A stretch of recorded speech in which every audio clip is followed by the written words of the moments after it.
It's time for Twit This Week in Tech. We have a great all-in-studio panel, and we're going to have a lot of fun with Roberto Baldwin, Harry McCracken, Florence Ion. We'll talk about how Florence hacked her Tamagotchi and cheated death. We'll talk about Elon Musk. There's new craziness. And now the Pentagon wants to use his rockets to deliver cargo to other parts of the world.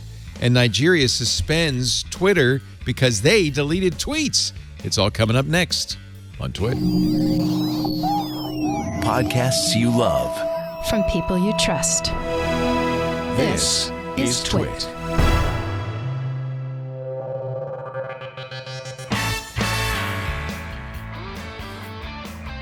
This is Twit, This Week in Tech, episode 826, recorded Sunday, June 6th, 2021. Zuckerberg's lily white shins. This episode of This Week in Tech is brought to you by Podium. Today's customers expect on-demand everything, even from local businesses. So stay ahead of the competition with Podium. They have free plans for growing businesses, plus all the power growing businesses need to scale. Get started free today at podium.com/twit. And by IT Pro TV. Thinking of expanding your IT skills with the certs to prove it? Visit itpro.tv/twit for an additional 30% off all consumer subscriptions for the lifetime of your active membership when you use the code TWIT30 at checkout. And by ExpressVPN. Protect your online privacy with one click. Yep, it's that easy.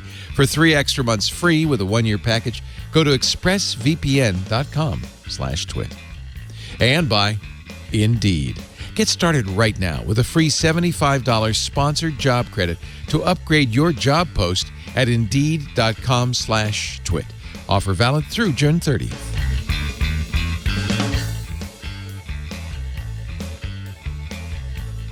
It's time for Twit This Week in Tech, the show where we talk about the week's tech news and whatever else is on our mind with Roberto Baldwin, who's here, for our favorite auto and tech journalist. It's great to see you, Roberto. Hi, everybody. And when I say here, he's here. I'm in here. I'm He's in vaccinated. studio. I'm We're doing upright. another. We did this once before. Nobody died, and so we're going to do it again, and all in studio Twit. Yeah. And if nobody dies this time, maybe we'll do it again. Not a robot.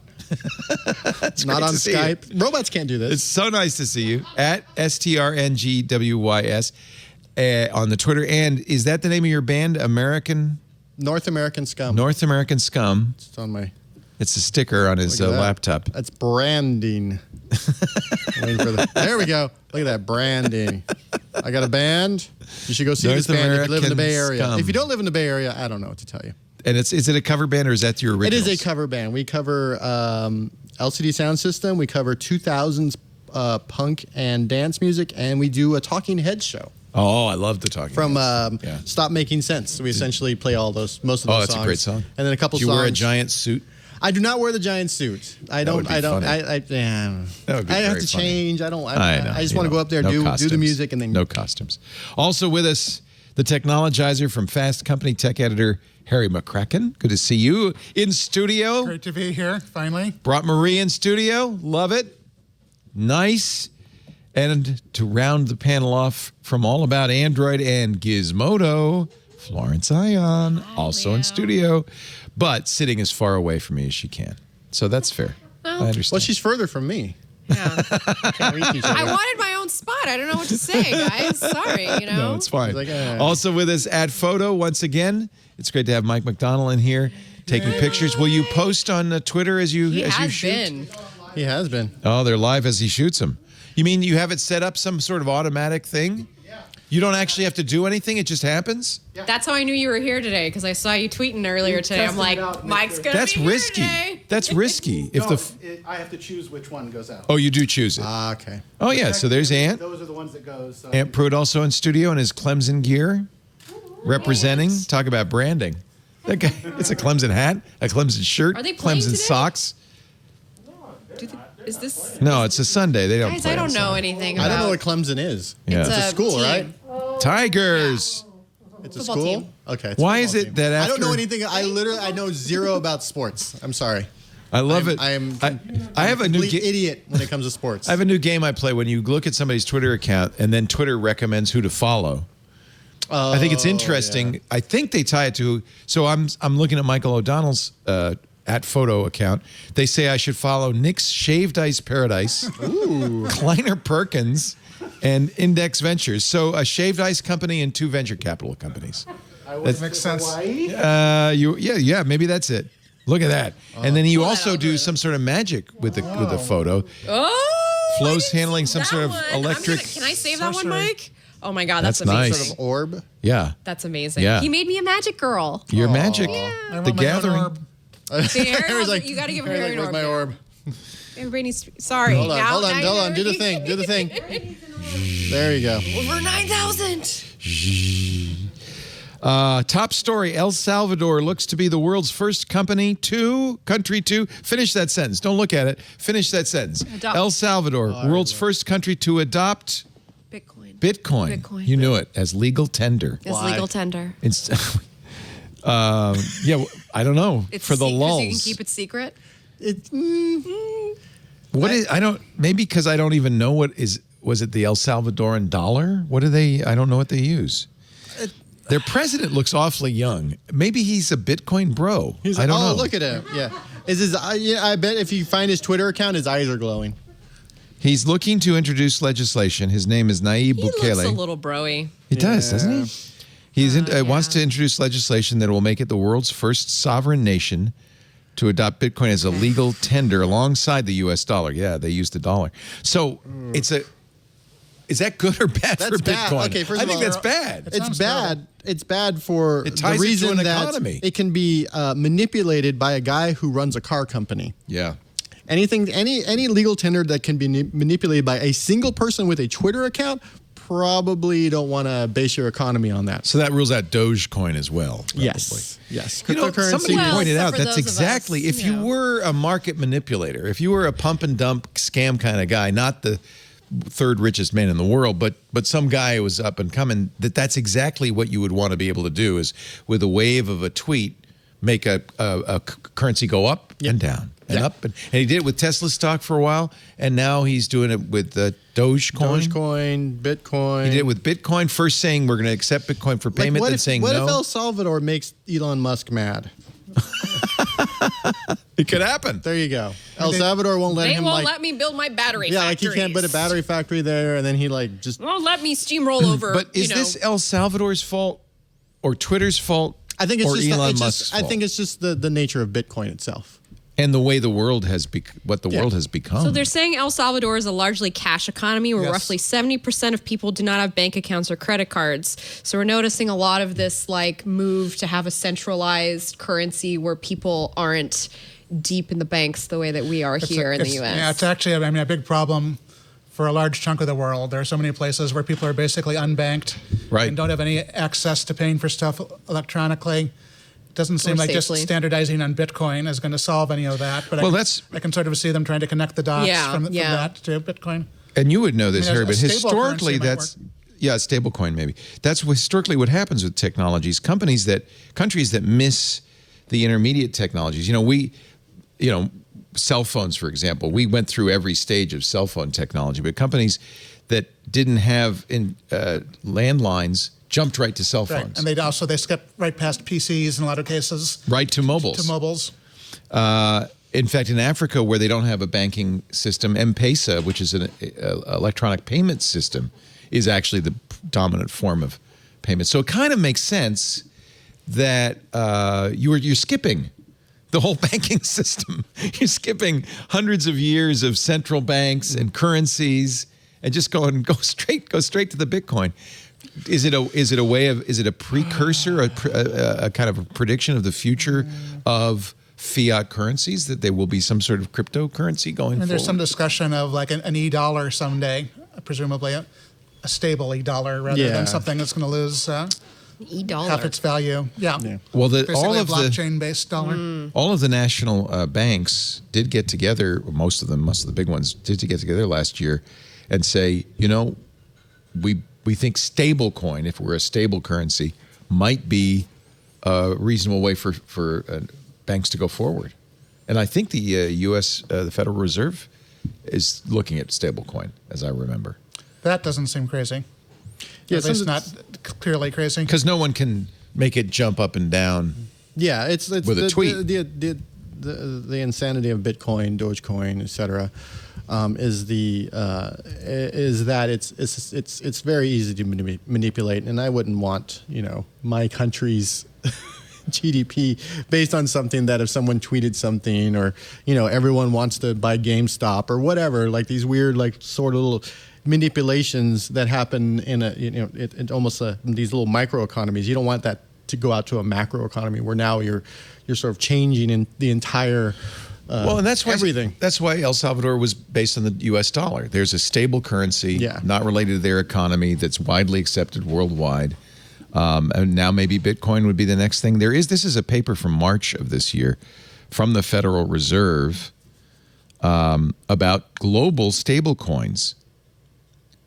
What it would mean to have a global stable coin that every country used instead of the dollar, perhaps, or in addition to the dollar, perhaps. That's interesting. It's utopian. Is it a problem looking for an answer? Because if everything's based on the dollar, how much does the dollar fluctuate? Well, I could say why the Bitcoin bros like Bitcoin, aside from the speculative value of it. Is it's decentralized and it's roughly anonymous, right? So it's like cash in that respect. We can have a transaction that the government can't snoop at, and it's decentralized. There's no, right now any transaction you have is in a ledger in some institution, whether it's a federal institution or a bank, but it's in there. So, and to be honest, I don't have any dollars in my bank account. I have bits in my bank account already. It's already that way, right? And when I buy something, 9 times out of 10, it's not because I have a dollar bill in my pocket, but it's because I have a credit card. Or it's worse, I'd use the Apple Watch. That's just a bit transaction. So we're really almost there. We're already using Bitcoin. With the disadvantage, with the disadvantage of it being centralized and monitorable, and maybe that's why governments wouldn't like Bitcoin, but you still have because the public it'd be more ledger anonymous. with Bitcoin. It's public, but the account number isn't necessarily tied to your persona. You're right, but you can still figure it out. Yeah, it's not that difficult. I explained Bitcoin. Cyber criminals love Bitcoin for that reason. Yeah, all ransomware now is Bitcoin. It used to be, remember, you have to go down to 7-Eleven and buy money cards and send them to the ransomware guy. When ransomware was at that level, that's a deep cut, Leo. Back in the day, that's a deep cut. But that's why ransomware didn't take off. The minute Bitcoin became easy and enough people knew how to use it that we could demand it. Anybody can ransomware. Ransomware went rampant. But then people get caught because they don't realize. Yeah. It's not fully. Yeah. They don't get caught. Well, you saw what happened to the dark side. Was that the name of it? I hope it's the name of it. The guys who ransomed the pipeline, the Colonial Pipeline. Oh, yes. Somebody, we don't know who, shut down their servers and took over their Bitcoin account. So maybe it was them. I mean, that's the thought. Well, that's the funny thing about Bitcoin is they're like, oh, well, it's secure. I'm like, yeah, it's secure. Like your fire safe in your home is secure. It's not that. Like someone can still go in and take the fire safe. Yeah. They just don't have the key to the fire safe. But we have all these things, as opposed to like, oh, it's in a vault somewhere where people can't take the vault. You know why that sucks? Because most of the time people put their photos in the fire safe, and then the fire safe gets taken, and so the thief really just took all your photos. Memories. This is a related story. I don't know if it's real or not. You remember Anonymous? Remember the hacker? Oh, yeah, Anonymous. I just finished the QAnon documentary, by the way, on HBO. Isn't that good? It was really good. The Coming Storm, and they do interview the guy one of the founders of Anonymous, who's no longer anonymous, who said, "Oh yeah, they're just taking our playbook and 100,000%. Yeah, that's what we were doing with Anonymous, and now that's the QAnon. Whoever Q was must have known kind of understood how we worked and was doing the same thing. Anyway, I didn't know Anonymous was still around, but apparently somebody calling themselves Anonymous has issued a threat to Elon Musk over crypto market trolling. There we go. Internet activists, this is from The Independent, attack tech entrepreneur in the wake of his recent criticisms of Bitcoin. How dare you? They said. And look,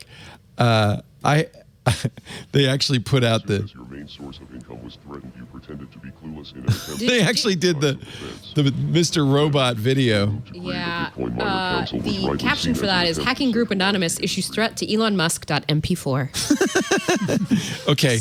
Just a little tip. You can leave the MP4 out. Yeah, independent. sorry. Yeah, you don't have to do that. You can cast it too. I have a little casting button right here. Mm-hmm. Just in case any- They're really with it on the tech, aren't they?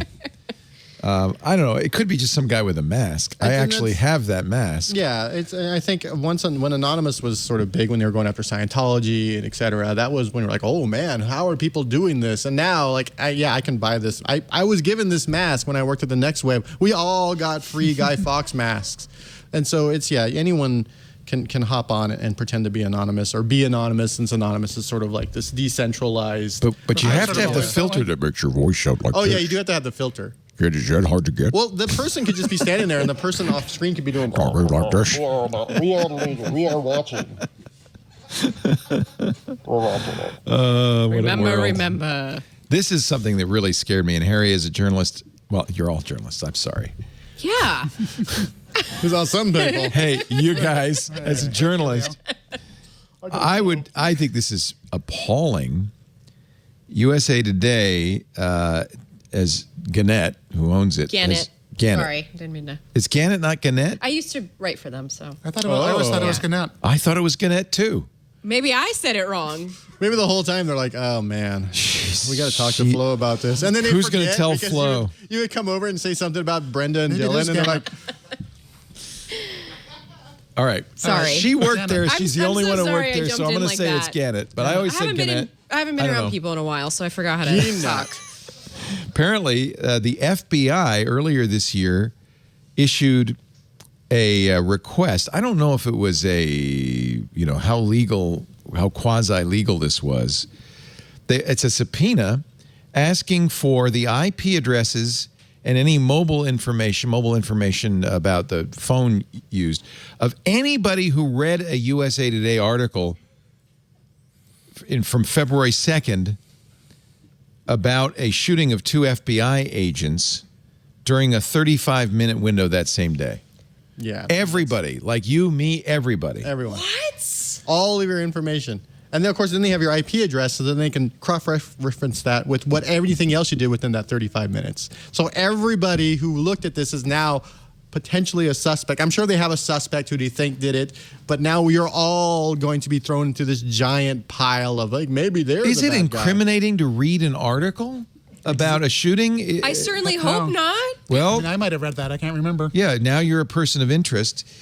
By the way, the subpoena also asked USA Today not to disclose the existence of the subpoena indefinitely. Hey, keep this a secret. They didn't look for names, just IP addresses. But you don't need the name if you've got the IP address. You just Yeah. ask the ISP. Yeah. The organization says it will fight the demand for materials, as they should. Yeah. It's kind of this more and more we're seeing law enforcement do these kind of, to me, I call it a fishing expedition, kind of wide net subpoenas looking to tie a criminal. For instance, if there's a robbery at a 7-Eleven, everybody who was in the vicinity of the 7-Eleven for that hour, They're going to call them all in. it seems a little overreaching. This is even worse because anybody read the article, which could be anybody. Yeah. Makes a pretty compelling case for VPNs for sure. Yeah. And it's also like, you know, for Gannett, whatever. The USA Today, what if you have a smaller site that can't afford to fight Right. this? What if you're afraid? What if you're, you know, just a person who has, you know, 3 people on your staff and the FBI sends you a subpoena? Yeah. You're like, Or you're an independent journalist. Yeah, you're that's independent, working you're on like- Patreon and posting. and they're this like, stuff. hey, send this thing. You're like, how am I going to fight this? I don't have legal representation. And you might say- I can't afford a lawyer. Well, That's- we want the FBI to catch the guy who shot these Yes. agents, of course, but except they don't have to catch him because he killed himself immediately. So they know who did it, and they still issued this. I'm not sure what. Maybe they're looking for accomplices. I don't know. Yeah. Or like if they're from an organization or something more. And Tell that us, organization FBI. just went to they're like, oh, we're going to look for it on USA Today. That's And presumably, everybody. That's what we're all going to do, right? it's like thousands and thousands of people, most likely. Yeah, Yeah. 35 minutes. yeah. Anyway, Or it could be thousands and good. thousands. Good of on people. USA Today for fighting this. But I think really we need to really look at the fact that law enforcement. This is the problem: is we carry around these phones that are basically surveillance devices at all times, and law enforcement increasingly thinks this is, you know, a great resource for. We have no idea But let's just see what we can find. Yeah. If we just issue a subpoena. I'm glad USA Today is fighting it, but I'm sure others have been issued in the past, and people haven't told us or haven't fought it. So it's just something to be aware of. No one has issued me a subpoena for any of my websites that 3 people visit. So, well, that's what you do. They call that a warrant canary. If you put that on your site to say, as of this moment in time, I've never been asked for any information by any federal law enforcement no one's asked agency. me for nothing. And then when it disappears, then you know. We know. I didn't tell them. I just took that notice down. I was taking it down anyway. This is kind of a hodgepodge. Let's see. I'm going to see if we can follow a thread. Prime Day. Are you excited? Why did I look at Flo? Prime Day. Because I cover the smart home. Okay, good. Thank you. There you go. June 21st and 22nd. It's back to its old time. Do you stay home for Prime Day? No. Gizmodo, though, does a big deal on Prime Day, right? There are a number of publications. I can't remember if Gizmodo's one of them. I think a lot it's of like them. It's the new Black Friday where you have to have a list of all the things, and is this a good deal? Is this because you're not because all the sites are making money off affiliate links, right? So they're all I worked at Car and Driver, and that was one of the jobs. One day I said, "Yeah, I'll do that." When they had a they sent the Prime Day super spreadsheet for Car and Driver because there's a lot of car stuff. So if you're selling motor oil, you would want an affiliate link. And there was air, little. So that's why there was the top 10 things you'll find for your car today on Prime Day by Roberto Baldwin on Car and Driver. That's why. Maybe. Well, when they did it last year, I don't even remember when because time doesn't make any sense anymore. But I remember because of those affiliate links. Oh, that explains it. Yeah, Wirecutter basically they live for Black Friday because they just crank out a ton of stuff. But they're really good about it too. Wirecutter's very much like, they're the best. If it's not a deal, we're not going to tell you. Well, that's the thing. I think there is value to be added because I don't know if everything on Prime Day is a good deal. Some of the stuff isn't. They'll. Yeah. We have the inventory. That's our vertical. Theinventory.com? The inventory. And it's like a review site, kind of? Yeah, they'll round up the deals and then they'll link back to the reviews that people have done at the different, at Giz, at I like their tagline. It's all consuming. I mean, all consuming all the time. We have the Recommender, which is kind of in the same. The Recommender, that's Recommender. Right. Yep, I know the Recommender. So I would guess, here it is. They already have it. Amazon Prime Day 2021, when it's happening, and the best deals right now. Bam. Bam. Affiliate links, anybody? Probably a lot of them. Yes. That's a good way. But you know what? So I'm wondering we're going to see more of that because it's getting harder and harder to make money through advertising because of ad blockers and ad trackers. Google saying no to third-party cookies. Yeah. I think we're seeing an awful lot of it already. You got to find another way to monetize. You can't do it with an ad anymore. And the Wirecutter, I think, shows that it can be done in a way where the content is really good and you don't feel like they're shoving stuff down your throat in hopes that you'll click. It's still good information. They don't have. They're owned by the New York Times. Yeah, that's the other thing. They're also owned by the New York Times. They weren't, though. Originally, they were started by Brian Lamb. Brian Lamb, yeah, former Gizmodo founder who left, and his idea was we're going to. Instead of giving you a review of 20 products, we're going to say what the one product in each category is the one to get. And they still sort of do that. It's a little you have to review 20 products to figure out what the best one is, unfortunately. Look at this. But Prime right Day starts June 21st. Subscribe to our newsletter to get the best Prime Day deals on Wirecutter-proof picks. Yeah. So, Target and Walmart, I think. I don't know if Target, but I know Walmart is also going to be doing its own Prime Day to rival. What do they call it? Wally Day? No, they did this last year. It was something. Walmart Prime Day. It wasn't Prime Day, but it was something that you would know. Just like the Walmart Plus was the Amazon Prime thing, right? Walmart Prime Walmart's Day. doing so much to try and be like Amazon is. And they did it the same days. Yeah. By the way, it's no longer a Prime Day. It's Prime Days. Right. And yes, Walmart and Target have announced Okay, yeah, it's Target already. as well. This is from 2 days ago. Sales events to compete with Amazon Prime Day. Walmart's is called Deals for Days. Catchy. June So 20th catchy. through D for D. 23rd. Deals for Days. Target's is called Deal Days. Also catchy. 20th. Yeah, we're really into It's alliteration. clearly catching because it's spreading like wildfire. June 20th through the 22nd. So they're going to do 3 days. It's the longest they've ever done. Buy Mono toys that weekend. Got it.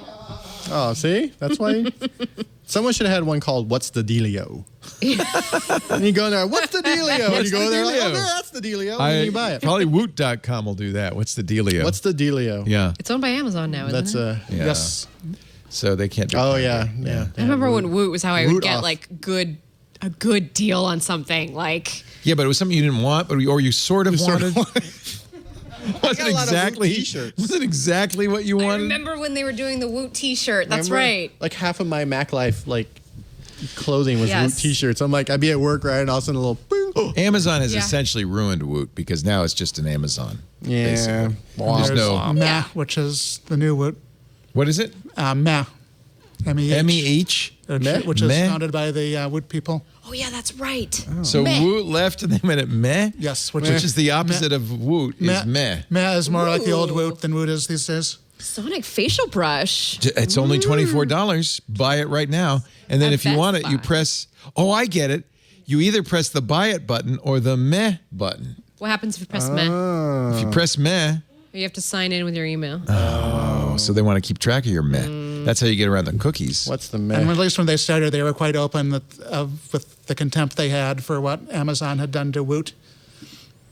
I like when people get a lot of money and then they go leave and I they're was like, gonna you know what, say- this place sucks. I was gonna say. I'll take their $1 How many billion, of the kids went but to their college with ass. that money? Okay. Yeah. The classic daily That's fine. deal site. Yeah. Good old Woot. I get it. I get Wait a it. minute. We all want Wait to a be minute. hackers again. I love this. Click the buy it button for a great deal on something you didn't even know you wanted. Yeah. Or the meh button for an even more satisfying shopping experience, abstention. Extension. Abstention. I abstain. I'm walking out. Okay. Wow. Honey, That's a lot, guys. you don't have to say that. Instead, I got a headache. You just say meh. Meh. Meh. Meh. That'll work. What'd you bring home for dinner, Roberto? Meh. Meh. Whatever. Popeyes and pancakes. We decided that, by the way, before the show started. We found out that Roberto is required on his way home to pick up something to eat, which means that we've got to really wrap this up pretty quick here.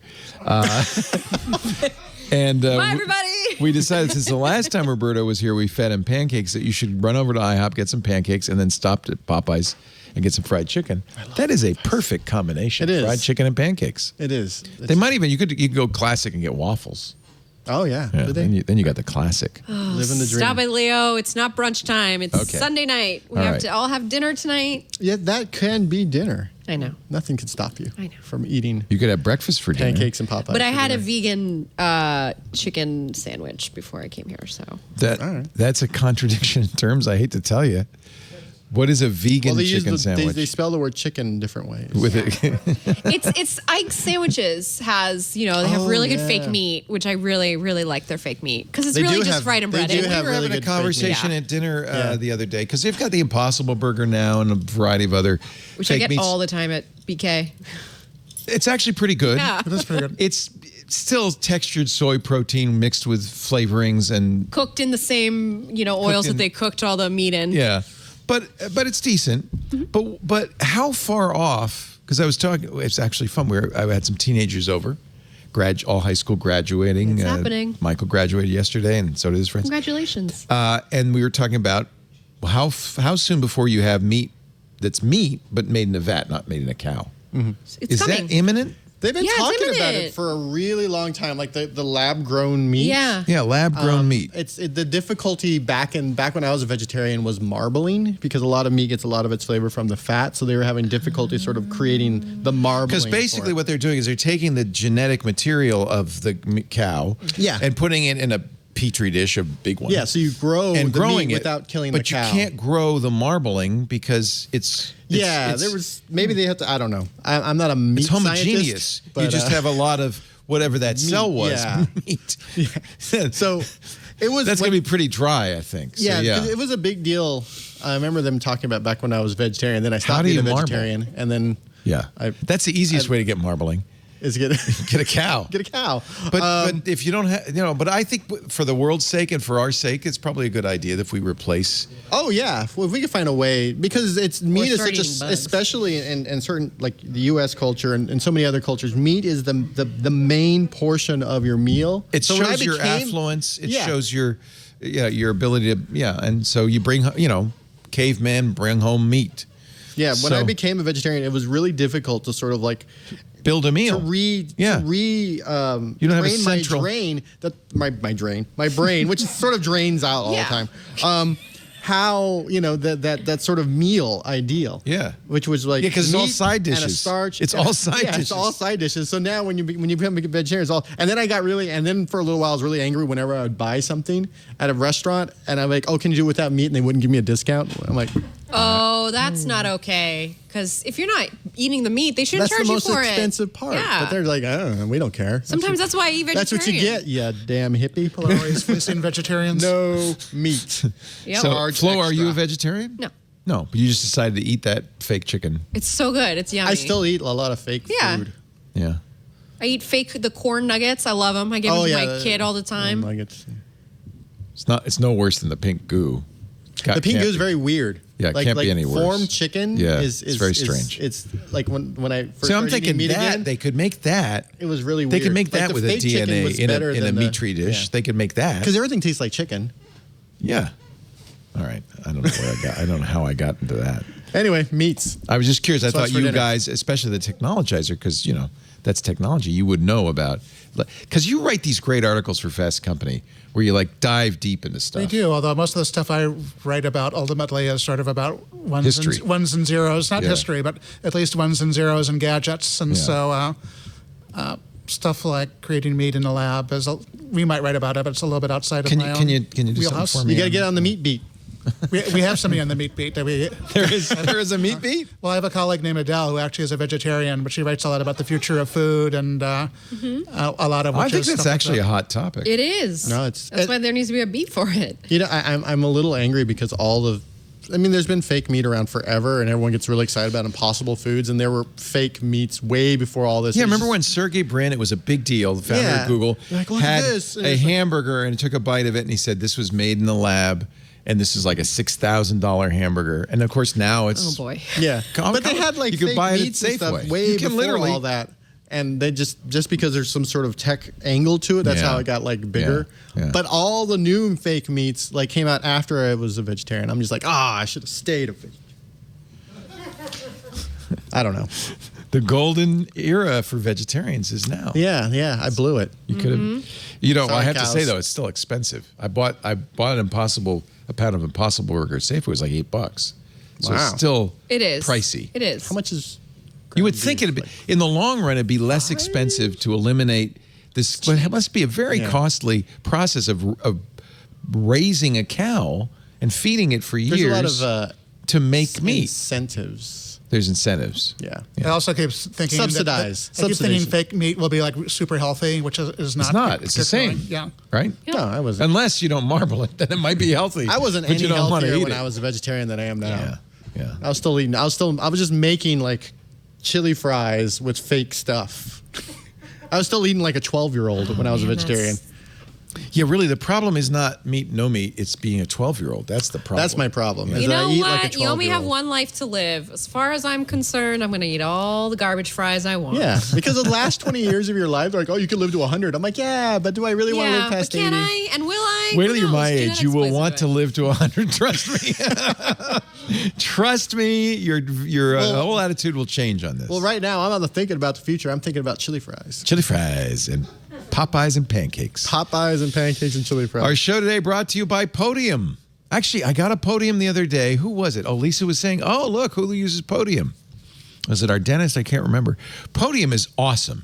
It is. If you're a small business, if you want a way to engage your customers, and Harry, you know, because you follow the internet history in the early days of business in maybe the 2000s, getting an email was a big deal. When you got an email address, Mike Spikes at AOL.com. That was a big deal. And then, actually, even before that, it was having a voicemail, and then it was email, and then it was having a web page. Now it's text. It turns out texts are so much more effective than emails or newsletters or websites to reach out to customers. Podium makes it possible. It's a messaging platform to power your business. One of the good things that, been a lot of bad things during quarantine. But one of the good things that come out this year is how much the on-demand economy has taken off. You can watch a movie, instead of in the theater, you watch it at home. You can get curbside pickup from your favorite restaurant. You can check with your doctor over Zoom. Customers have been now conditioned to kind of a lower friction way of doing business, no matter what you're selling. That's why more than 90,000 local businesses of all sizes have turned to Podium, Podium. Whether you have one location or 1,000, Podium can help you stay ahead. It means doing business is as easy as sending a text. And because 98% of texts get opened, that means you get more business done. All your employees can text from a single inbox. That makes it a lot easier. Offers a much smoother experience for your customers. If you want to answer a question, send a text. If you want to collect reviews, send a text. You want to schedule an appointment or delivery, send a text. You can even collect payments by sending a text. Here's a couple of examples. Car dealerships selling more cars by offering text messaging. A dealer sold a $50,000 truck in 4 messages back and forth. Dealerships are running profitable service centers with easier appointment scheduling. Ask yourself, if I have to call the dealer to make an appointment or I can text them, what you're going to do? You're going to text them. Home service providers responding faster, winning more jobs than their competition because the homeowner doesn't have to call. They don't have to leave a voicemail. You're out, fixing roofs. They text you and you get back in touch faster. By the way, I think you probably know this in your business if you're a home service provider. First to reply, first to get the job, right? If you're a service professional, a dentist in New York City had $1 million in overdue collections. He sent everyone a text payment request, collected 70% in just 2 weeks, $700,000. That's a real success story. And that's Podium. Today's customers demand on-demand everything, even from local businesses. Stay ahead of the competition with Podium. Free plans for growing businesses, plus all the power of growing business needs to scale. You could get reviews, you can get payments, you can stay in touch. Get started free today. Podium, Podium.com/twit. Podium.com/twit. We thank them so much for their support of This Week in Tech. Thank you for supporting This Week in Tech by using that address. That way they know you saw it here. I'm sure you've been talking about this on All About Android. Flo, Huawei has launched its new operating system. It's not Android. It's not iOS. It's Harmony OS. We haven't talked about it yet just because, as it tends to happen, all of the news happens the day after All About Android. They plan it that way so that you they won't... just plan it that way for us. Yeah. So I'm sure we'll have more to say come Tuesday. But can we buy far, Huawei in the U.S. yet? No. You could, but not anymore. Yeah. Not openly and freely. Right. You gotta go to the back alley. Yeah. You got some back Huawei. alley cell phone. You're holding Huawei? I remember, I liked the Huawei, the P20 and the P40. These were great phones. Great, really good cameras. Even the Mates were very good phones as well. Mm-hmm. And then the U.S. government said, we think they were founded by a former Chinese military officer. We think they're still in cahoots with the Chinese military. Okay. And it was because mostly... it's 1982 again. Yeah, okay. well, I think it was mostly about 5G. Like, don't use Huawei as network infrastructure. Okay, I understand that. But Huawei was so hurt by it. Remember they announced they had 2 phones. They were at CES, and they were going to have a big announcement. And the deal was they were going to be in Verizon stores. Verizon pulled out because of the U.S. government. I think I remember. And they had to cancel the announcement. And I talked to Huawei after that. Their PR person was from Seattle. She said, there's no point in trying to sell a phone in the U.S. if you can't get in a carrier stores. Look at Google with the Pixel phone. That's how people buy phones in America. So they pulled out. So we will probably not get to see Harmony OS. I'm just curious how much... They plan to put it on smartphones, on smartwatches, on TVs. It's going to be everywhere. And it's kind of interesting because Tizen, which was Samsung's... Have it right here on the watch. Yeah, and I thought Tizen, on the Gears worked very well, but it was limited because you couldn't install all the other apps that you could put on Wear OS. The Gear store. I think Tizen's gone now, right? It will be as soon as they do we don't know what that changeover is going to look like because there's 3 generations of watches now to consider for people who still have Tizen. I bought into the Samsung ecosystem right here. So I've paid money for apps that exist on this watch. But those will probably, I don't know. But they're not going to transfer when I go, if and when I go back to Wear. And Android Wear. So that was one question that Google really wasn't clear about. It is Wear OS, isn't it? No.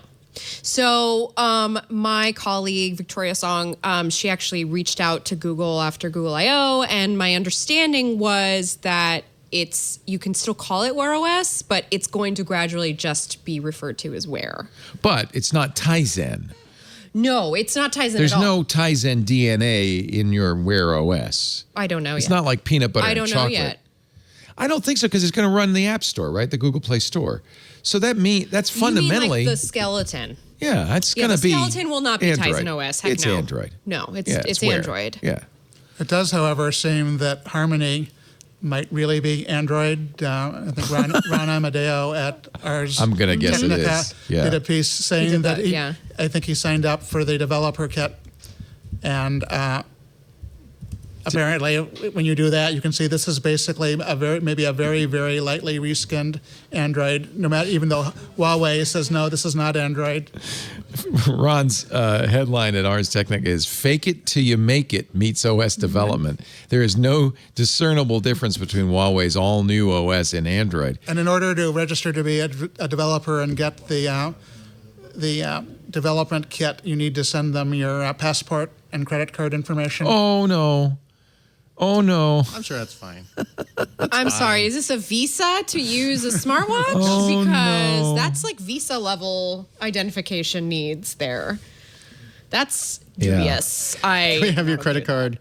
And do you have your PIN number? Could you send that too? Your scan must be clear. All and your information passport. must be Yeah, and legible. your Your mother's passport birthday. must be valid. Your passport must not be smudged or damaged in any way.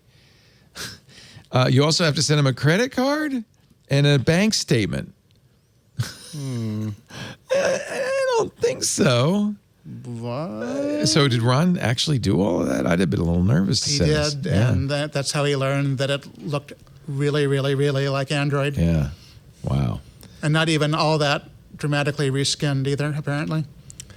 Womp womp. That's, I hate to say it, but that is kind of the MO of Chinese companies, isn't it? That because they don't have strict laws on protecting intellectual property, especially American intellectual property, there's no incentive to not just steal it. Well, I mean, as far as I can tell, one of Huawei's big problems is not being able to put the Google Play Store on its devices. And if they fork Android, it might be a little bit easier to deal with that. Mm-hmm. Interesting. Shove That was APK on there. Google's decision not to do business in China. So they effectively, Android's open source. You can use Android, but you don't get any of the Google apps, including the most important app, which is the Play Store. But it does require some subsidiary apps to install and run. That's interesting. Well, I guess I won't hold out hope. No, there's no hope for that. There's no hope. There's no hope. Well, nobody's gonna know Do what you it have is hope? Stop. anyway, and Huawei is not really a name that's known here as it is. And Are you going to pay? You all have your Twitter handles. I do have a Yep. Twitter Are you going handle. to pay $2.99 to Twitter To do what? Twitter For what? Blue, So I can the ability to complain better? the ability to that's like the retract best thing. tweets within Oh, a you f- can complain better. so I can complain. retract tweets? How about I just don't make that bad take public in the first place? You can also just delete it. Yeah. That's true. And Yeah, this is that's this- one way to retract. Yeah. It's essential. Like long as nobody of all the screenshotted things it. they have on there, it feels like the best thing is like, oh, you can complain better.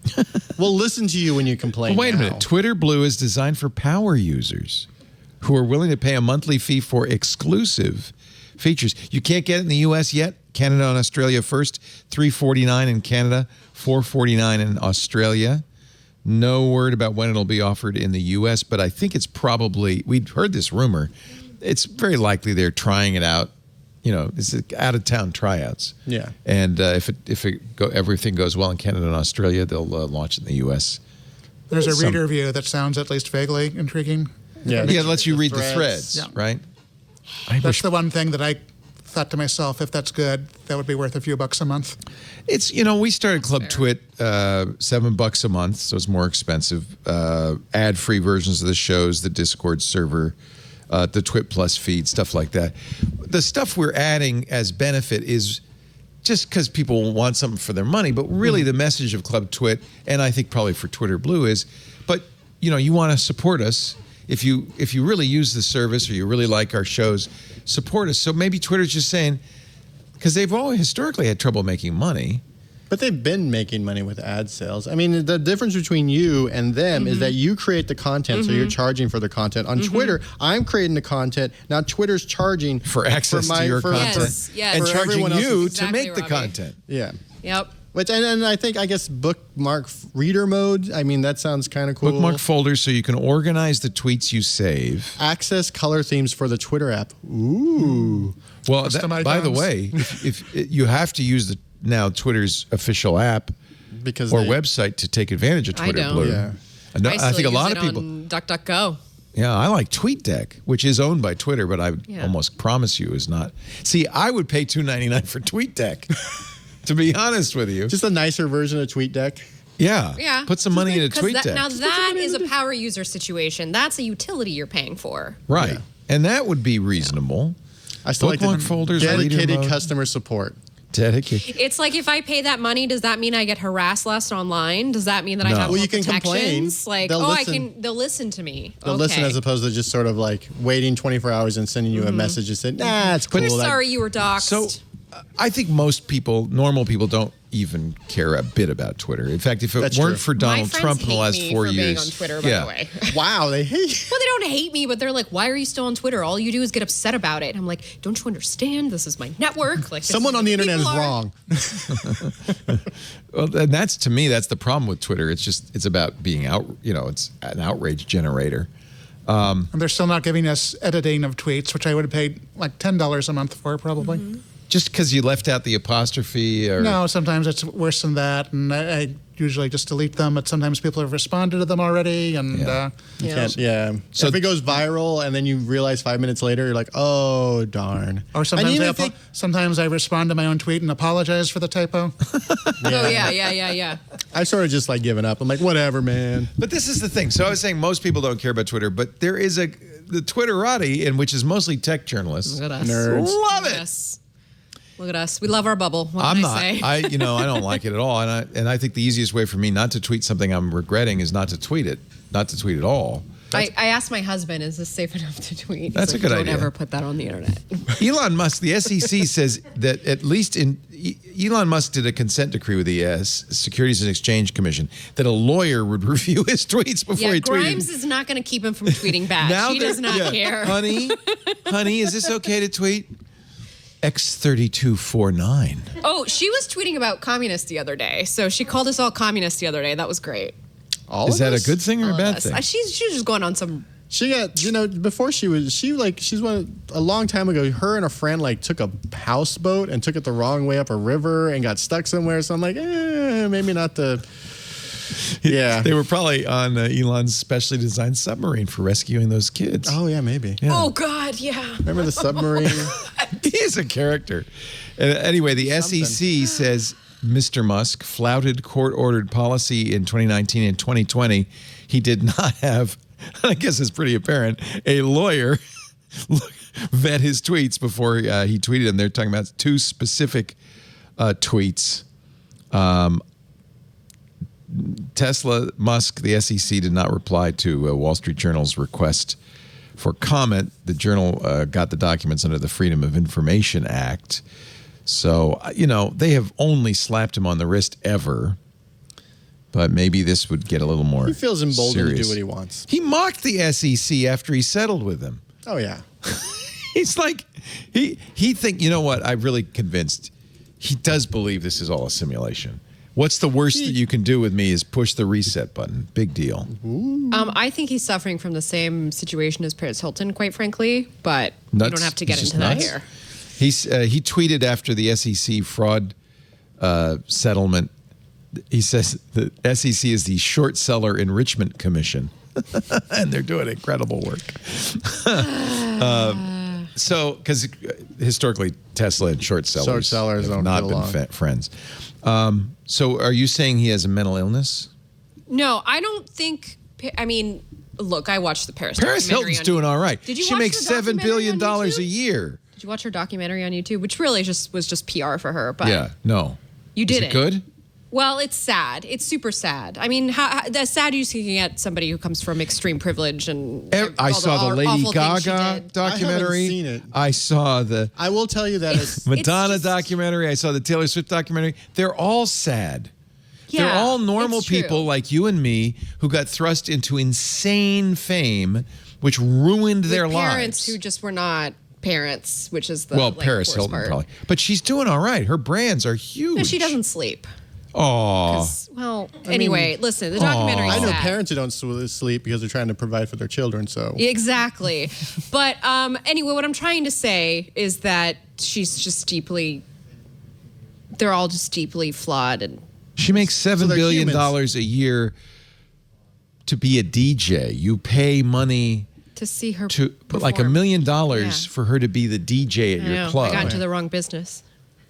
and she doesn't sleep. you weren't famous. Could be for Well, being She famous. doesn't sleep because didn't you hear what happened to her? She went to like that, Oh, she that was school in Utah where they like PTSD. abused She was her. well, and- she was abused. Yeah, That's true. So, and I feel but bad anyway, for what that. I'm trying to say all day. But I do is also that feel like that documentary was it was PR. PR for her. Yeah. Right.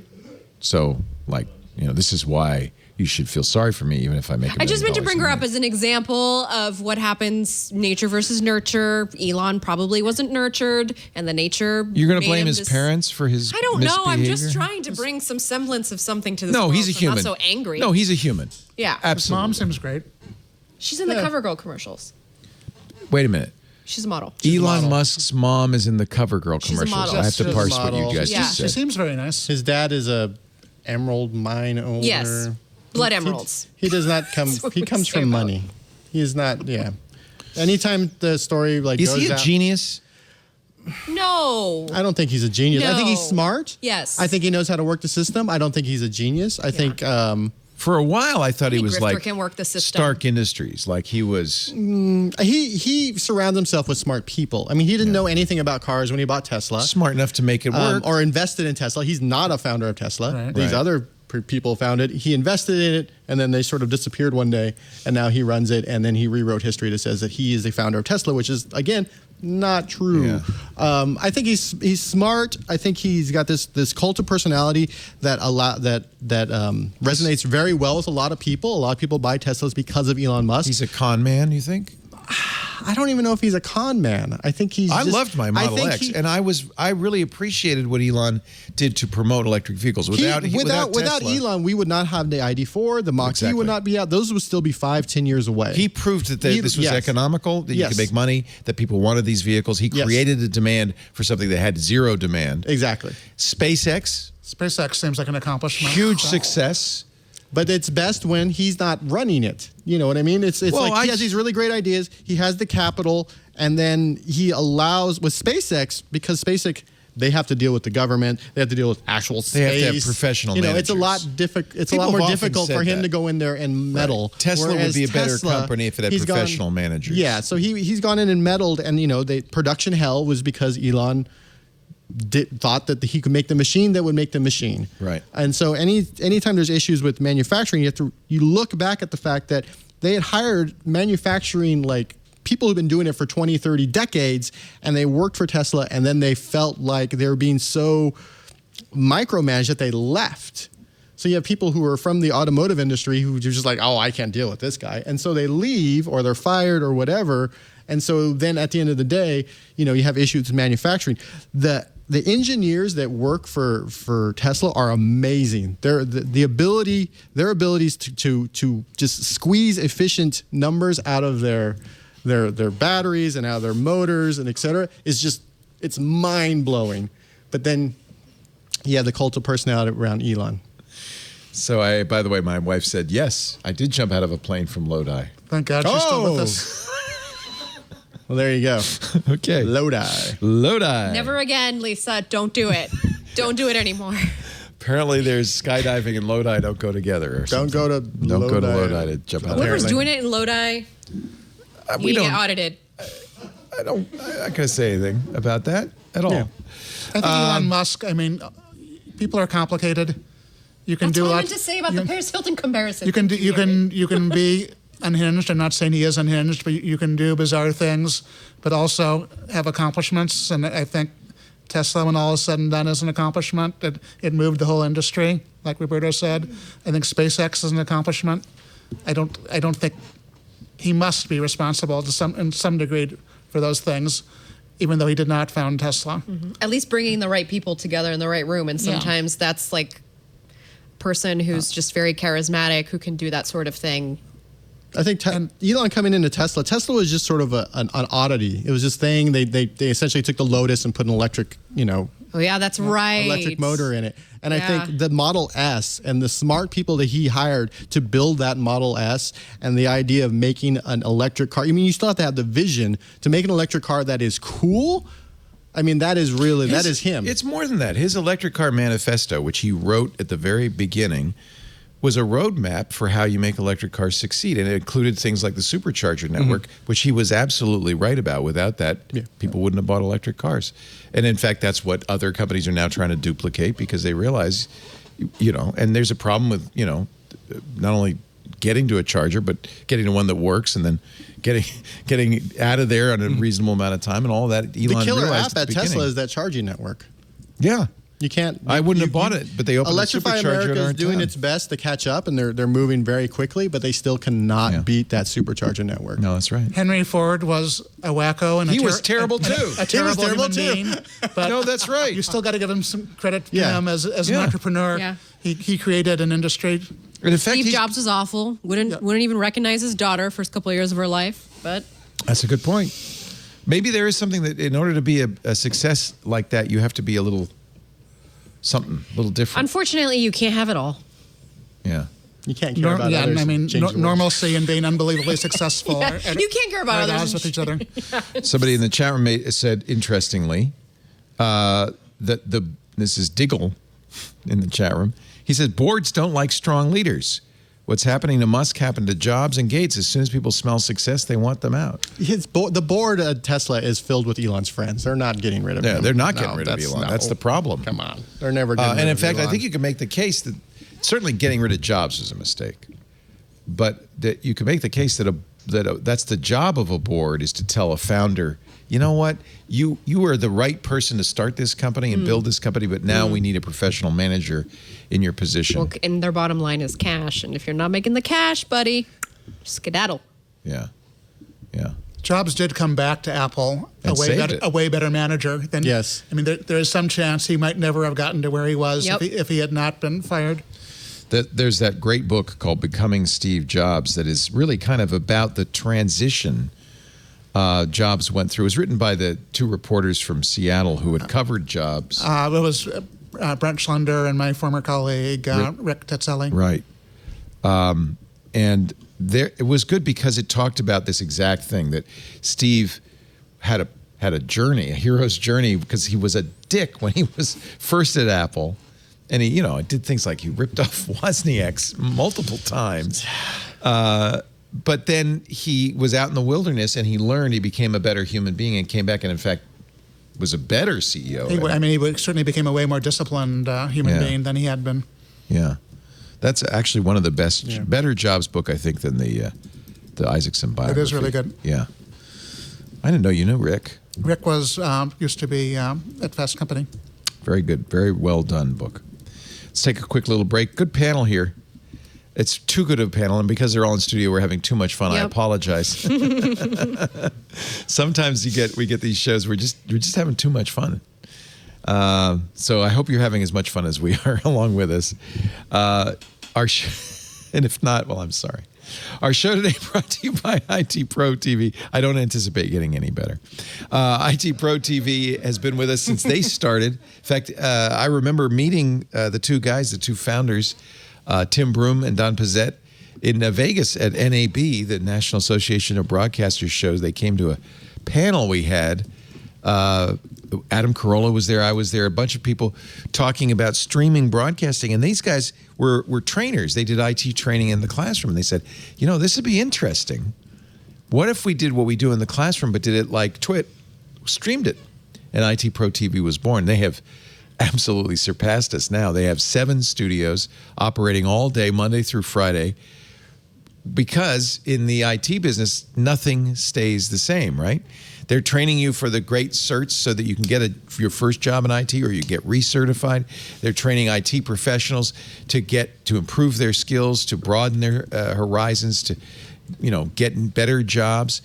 And in order to do that, you have to keep up with the constant change in the tests, the constant change in software, all the new fields, and that's what they do. 5,800 hours of on-demand content, but all of it up to date because they're always making new stuff. Of course, cybersecurity, one of the top topics these days in IT. And if you're an IT leader, an organization, you really got to keep your knowledge up to date. You got to understand what's going on in security, the new attacks, the new ways of protecting yourself. Individuals and businesses both go to IT Pro TV to learn that. Whether you're a cybersecurity novice or an expert, IT Pro TV gives you the most up-to-date, most important information and tutorials, and they do it in a way that's engaging and fun. People like watching. It's not boring, and that's important. They've got cybersecurity courses for every area. MTA networking fundamentals, MTA security fundamentals. June is Hacker Month at IT Pro TV. I love this. They've been doing monthly topics. This month, they're going to have a free weekend with 5 free hacking courses. That's next weekend, June 12th and 13th, including my favorite cert. If I could pick one cert to get, it would be the Certified Ethical Hacker cert from EC Council. Wouldn't that be nice to have that on your resume? Oh, yes, I'm a certified ethical hacker. CompTIA has a cert, Pen Test Plus, part of their Plus series. There'll be a webinar June 17th with YouTuber John Hammond on reverse malware. That'll be on demand afterwards. This is a great month to get started with IT Pro TV. IT Pro TV, the IT training and certifications you need to be successful. The perfect place to learn. And not just security, Apple, Python, Cisco, so many more skills. They're the official video training partner for CompTIA. So if you're getting those very desirable A+, Network Plus, Security Plus, Pen Test Plus certs, you're going to get the best training around. It's also a great place to get an IT education because you can do it anytime, anywhere, even if you have a day job. Their courses are live and on demand worldwide. You can watch on your Roku, on your Apple TV, of course on your computer, on your iOS or Android device. They have apps. Works with Chromecast. One reviewer said, I really like the way IT Pro TV makes you feel like you're right in the room with the teachers. I like how you can watch on Roku. The instruction is really clear. You can understand the content. The teachers are great. They call them edutainers. They all work in the field, so they are real experts, but they also really know how to communicate. That's important. Hard to find, too. IT Pro TV has them. Go to itpro.tv/twit. You could sign up today, and if you do, use the code TWIT30 if you're signing up for a consumer subscription, because you'll get 30% off. And not just for the first year, you'll get it for the lifetime of your active subscription. That's a huge savings. What a great time to sign up. itpro.tv/twit. Offer code is TWIT30, 30% off all consumer subscriptions. IT Pro TV. Build or expand your IT career and enjoy the journey with two of the, well, more than two, Don and Tim, but then all the great trainers, the best people for learning IT. itpro.tv/twit. We thank them so much for their support of This Week in Tech. Let's go back to the fine. I guess we've talked Elon Musk out. I'm not going to do any more Elon Musk stories. Yeah, right. That's enough of that. He's not going anywhere. He's not going So anywhere. who else can we talk about? Oh, Donald Trump. That'd be good. I love it. CNN. Anderson Cooper. And Robbie's gone. He fell over. He went out to get popcorn and pizza. I'm sorry, Popeyes and pizza. No, Popeyes popcorn, and pancakes. pizza, It went from pretzels, Popeyes. Only things with P in Food them. that starts with P. Alliteration food. That's, Yeah. that's why he goes to the water parks. There's lots of P there, too. Lots of P there, too. At the water. Full of P. I was going to say Anderson Cooper doesn't call him by name, like he who shall not be named. He calls him the man from Mar-a-Lago. He will not be going back to Facebook. The Oversight Board ruled that, it's okay that you can do that, but you shouldn't have it be indefinite, open-ended. They went back to Facebook and said, you need to set a term. The Facebook has decided to keep the suspension for 2 years. So to June, they suspended his account June 6, 2021. June 7th, 2024, his account will be back if conditions permit, they say. I'm not sure what that means. I think that they're probably figuring if he's running for president, that, it's going to be hard for them. And this was the problem both Twitter and Facebook had. First, he's running for president. You don't want to shut up a candidate of a major party. And then he's president. It's kind of problematic to shut him up. Notice both of them killed his account after the January 6th insurrection, but just weeks before President Biden was to take office. So Facebook has announced suspension will tentatively be revoked January 7th, 2024, 2 years. At the end of this period, they say we will look to experts. Mark is nothing if not a master of passing the buck. We will look to experts to assess whether the risk to public safety has receded, like his hairline. We will evaluate external factors, including instances of violence, restrictions on peaceful assembly, and other markers of civil or unrest. If we determine there's still a serious risk to public safety, we'll extend the restriction for a set period of time as the Oversight Board required, and then continue to reevaluate. Right decision? Yes, I think seems like it. Anyone. I don't care if you're the president. I don't care if you're the grand emperor of the universe. If you're on a social media site and you're just spouting off things that puts people in danger or is just flatly incorrect, especially when you have a very large audience, then maybe you don't get to be there. And also Facebook, we don't get to be there. We're not the arbitrator of truth. They've been kicking people off their site for years, for just random weird things. They've been kicking people off their sites for using aliases, people who, domestic abuse victims. I mean, every time Facebook says we're not the arbitrator of truth, of course they are. I want to kick Mark Zuckerberg in his lily white shins. They also did something related, which seems very sensible, which is previously they said that politicians had this newsworthiness exception, which let them say things they couldn't have said if they weren't politicians. And they still say they do have a newsworthiness exemption, but it's not just for politicians, it's for anyone. So there's no free pass just because you're an elected official or a politician, which seems entirely logical. I could see, though, how hard this is because, I mean, if you're a leader of a nation, whether it's the U.S. or any nation, everything you say is important, whether it's a lie or inciting, it's important. Yeah. But I can also understand you wouldn't want to be the platform for speech that's dangerous to other people. What's crazy is that as the president of the United States, you have a platform. It's called the press department. Yeah. It's called you might even have your own blog. Yeah, you might have your own blog. A podium that you get to stand you have at. access to like every network in the world. Actually, Trump's blog has now been shut down. Oh well, due to lack of interest. You had a blog. You should have, he should have gone with Live Journal or something. That's owned by the Russians. Is it? Yes. Well, it would have been perfect. Then. Yeah, I know. Yeah, politicians who are whining about, no one, we're being wrongly criticized or the social networks are coming after us. First of all, if you look at the top Facebook posts every day, it's almost always some sort of right-wing something, conservative something. But, that's fine. But that doesn't mean, just because they're blocking you or kicking you off, you still have a press department. You can still call a press. What if you're not, though? What if you're the former president? I guess Trump could. I mean, he's going to speak. He spoke last night. I still hear whenever Jimmy Carter wants to say something, and I still whenever you're still a newsmaker. Yeah, you're still. Bill Clinton goes out all the time and plays saxophone or something. I don't know. The president said, "Come to Mar-a-Lago. I have a big announcement to make." People would go. Yeah, they would get some news outlets would go. And he has. I think all of them would go. And I think he has news outlets that are essentially in his pocket that would be more than happy to go and cover it. That's right, Tucker Carlson. Yeah, and the people who want to hear it will be able to hear it. Yeah. OANN. Is it Those OWN? weird. Yeah. They look like dubious. They look dubious. Well, but you have platforms. And you just don't have this one platform anymore, or these two platforms anymore. Right. And that's playing with fire. I guess my math is bad, but so is Facebook's. They said 2 years, but it's to 2024. Or is it 2023? I thought it was 2024. I thought it was 2023 because if Because the election is in 2020. If at that point he's running for president, then that's kind of a big deal. That's right. The election is in 2024. Oh my God, he can run for president again? Of course he can. So can you. You can run. Well, no, you're too young. No, wait. No, well, I don't want to dox. No, I just.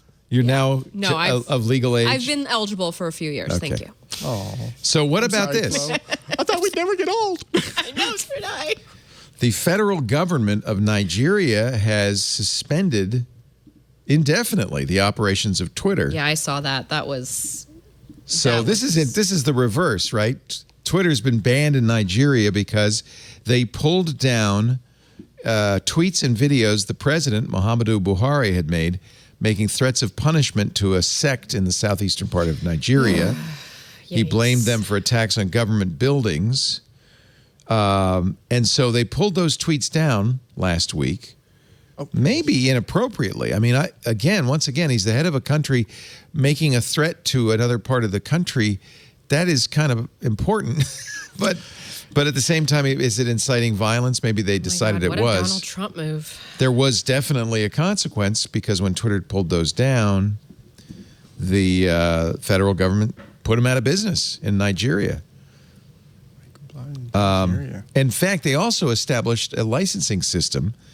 Now the government will license all social media operations and streaming television networks. It's one of those things where nature will find a way.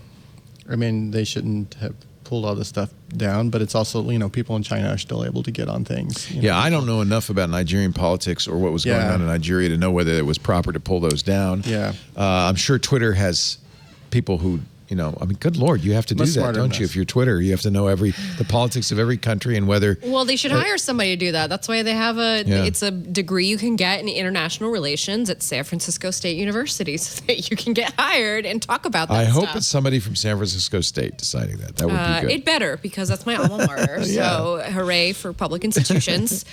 But in all seriousness, it's kind of a bummer to punish the whole population for this, and especially in a country that does not have the kind of money that, I'm sorry, China has. And people, there's way more opportunity in China for folks than there is in Nigeria.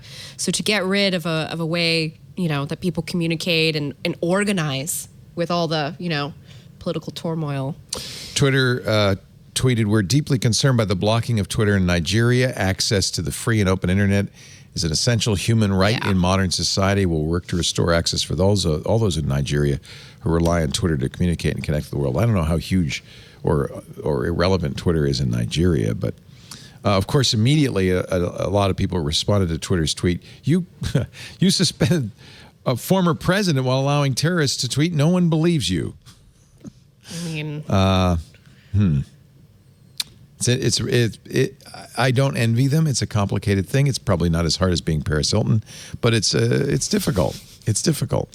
It is. I don't know. Well, now they have to navigate it, though, because after what happened with Donald Trump and everything that happened here, I'm sorry, you got to hire some people to help you navigate this. Yeah, you can't put your head and stick your head in the ground anymore. It's not 2000. We can't do anything about it. You had that chance way 15 years ago to we're just making things. Now you have to step up and be adults. Yeah. I'm sorry. You're an adult. Yeah. You're an You're adult company. now. Make adult decisions. Do adult things. Yeah. Harry, I noticed using the 11-inch, the new iPad Pro with the M1 chip. I got the 12.9-inch. You're using the beautiful new lily white shins of the Magic Keyboard. And I'm using I got the Combo Touch from Logitech. I completely agree with your article in Fast Company that this is amazing hardware in search of amazing software. That's what basically 100% of reviews said. It's way more, just in terms of computational muscle, it's way more powerful than any previous iPad, but the software is the same. Even if it's possible of doing incredible things with video editing, there is LumaFusion, which is quite good, but most people who do serious video editing, are interested in something like Final Cut Pro, which does not exist. I bought the 12.9 because I wanted to try the micro LED screen. Mini LED screen. LED. And I can't tell the difference. but I thought there's enough juice in this. There's enough RAM, 16 gigs of RAM. First time they've ever offered anything. Dang. And that is great. I have to say that I've noticed that apps are far less likely to have to refresh themselves. Although the folks at Procreate said, we can't allocate more than 5 gigs for any individual app. Yeah, I mean, I think they can't kind of go to the next level and create an app that might be something that requires that. in iOS but stuff 15. gets flushed out of memory less, and so Scrivener, which I use all day long in the old days, pops up almost every time I would go back to it. Yeah, it would have to reset itself, and it would exit out of the document I was in. And now Scrivener stays up for days at a time, so I am way more productive. Actually, that would be a good list to put together. Is the apps that really benefit from the RAM and the processor. Kindle, for whatever reason, you wouldn't think that e-books would take up all that much memory, but Kindle seems to run better on this. They can be quite big, actually. They can be a gigabyte or more in size. You actually make a really excellent point that this is the opposite of planned obsolescence. They built this is way overbuilt. The main reason I bought a new iPad Pro is after I used the iPad Air last year, I discovered I didn't really want a 12.9-inch device. I wanted something that was smaller, just because it's so much easier to go into tablet mode, which doesn't really work so well with something that's larger. That's actually a good point. You're right. The 12.9, when I detach it and pick it up, it's still like a pizza box in my hand. I have not missed the extra space at all, and I use this a lot more for reading than I use my larger one. I want to try it for doing photo processing, because I think it is kind of natural. If you have a really good reference screen, and by the way, they're both P3. They're both very good reference screens. The old screen is not too shabby. Yeah. And you have enough horsepower to run LumaFusion or there's some really good photo apps, Darkroom, Pixelmator Photo. Pointing at Marie, but she's not here. She represents the Pixelmator folks. They make there's some really good photo editing software. Even Adobe's own programs now are native. I think, and I got 2 terabytes of storage. I think that might be a dedicated photo processing machine, because touch and all that and the speed of it might be perfect for that. The new Thunderbolt ports are good for. I tried it immediately. I attached a giant Thunderbolt drive on there. I do find myself frustrated a little bit by Apple's unwillingness to expose the file system. So I can't, for instance, plug in a hard drive and drag files off the hard drive. Like you could on Android. Yeah, like you can on Android. It's easy on Android. Android will mount as a hard drive on most machines. The main issue I have with the Files app, which actually does let you do a lot of drag and drop, is that it's not terribly reliable. Sometimes it just does not work. Right. I was able to see it in the Files thing. So you're saying I could somehow highlight photos and drag them over to the LumaFusion icon? I don't think I can. You can't but do I'll that. have to try that. But you can. You could on a desktop. I think you could get them off of your hard drive into something into your 2 terabytes. Right. Right. Although a lot of that stuff people are not aware they can do, just because it's. There's a lot of stuff involving the power features in iPad OS that if you know about it, you can do it. And if you don't know about it, you'll never discover it. You'll never find it. Yeah. Discoverability is not great. Also, too, with like multitasking. Once you know how to multitask, it works pretty well. But every time I slide over from the right, I get Apple News. The one program I don't want to see, but I'm sure there's a way to fix that. I'll have to figure that out. It's a perfect example. So I'm hoping that at WWDC tomorrow, there'll be some good news on some of those fronts. Well, that's why I bring this up, because we do have a big Apple event tomorrow. I'm going to take a little break, and when we come back, we'll talk about that. There's still lots more to talk about. Our panel is so great. I just love having everybody in studio. Oh, that flow, Florence Ion from All About Android, Gizmodo.com. Really nice to have you. Who's watching Mona? My husband, her dad. My husband, her dad. Yeah. Yeah. Her baby daddy. Yeah. Your baby daddy. Yeah. And he doesn't mind. He likes it. He likes the. He loves her. They are 2 peas in a pod. Yeah. They're also both air signs, so they get along very well. My daughter was here. She's taking a master's class, and she needed the bandwidth. She was here earlier today. I don't know if you ran into her. She's 29, and I still feel the same way as I think maybe I saw her when she was a little baby.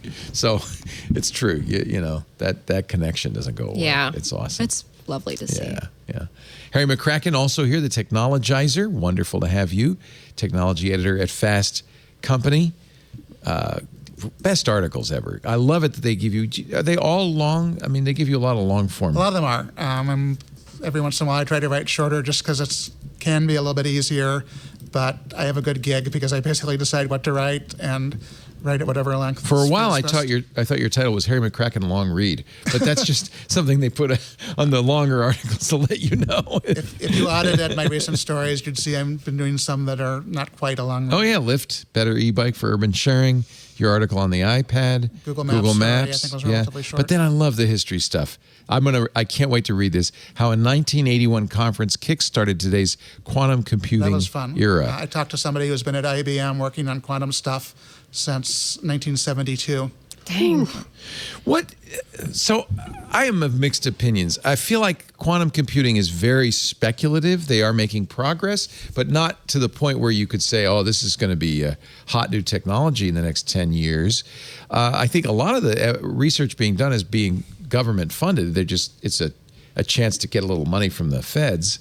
What do you think after talking to people like Charlie Bennett? Do you feel like we're going to get there? Quantum computing is the next big breakthrough? And there's also disagreement among the companies doing that. Some of who basically say it's here now, and some of who say it's maybe not decades off. But IBM seems to think it's here. They're selling a commercial quantum computer. They are, although the stuff they're selling right now is basically for companies who want to get their feet wet. You're not going to actually do any work with it. They actually published some roadmaps. They published a hardware roadmap and a software roadmap, and basically they say that we're now it's within a very few years, they'll have enough qubits that quantum computers will be able to do stuff that's actually useful and which a classical computer can't do. The qubit is like the bit, the unit. It's like the fundamental building block. Unit. They're at about 50 right now. Yeah. How many do you have to be useful? They're talking about having 1,000. Okay. And once you have 1,000, in theory at least, you can do stuff that's transformative. Critical mass, yeah. Of course, Google at Google I/O showed off their beautiful quantum AI lab, which looked pretty. It looked flashy. I don't know if it meant that anything exciting was going to happen. They said 2029, I think, for their quantum computer. That seems, 10 years, but everything's 10 years off, right? Flying cars are 10 years off, right? They have made a ton of progress. Until 10 years ago, it was pretty much totally speculative. Right. And they've gotten pretty far in that time. But this conference was 1981. So 40 years ago. And that was sort of when they first said, hey, maybe we should build a quantum computer and it might be possible. And then they spent 20 years thinking about it and making slow progress. And about 10 years ago, IBM said, we think we can do this. Wow. And it might actually be a large business for us someday. And then they started to invest more into it. And you saw Google and Microsoft and a bunch of startups and companies like Honeywell all doing stuff. Right. Yeah, Honeywell's saying they're going to sell them. I know. Isn't that funny? Is it possible that that's just one of a number of paths that forward, for instance, photonics, we're coming to the end of Moore's Law, although, God, now we're down to 3 nanometer processors or equivalent 3 nanometer processors. But Moore's Law is really kind of a barrier at some point in the future. That other technologies besides quantum might be the great leap forward. Is that possible, do you think?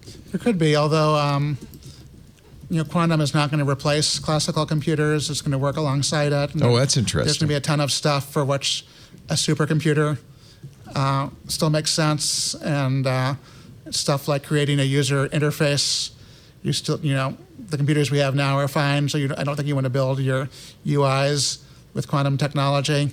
You have a classical interface, and you have the quantum computers do things that classical computers cannot do. So you divvy it up.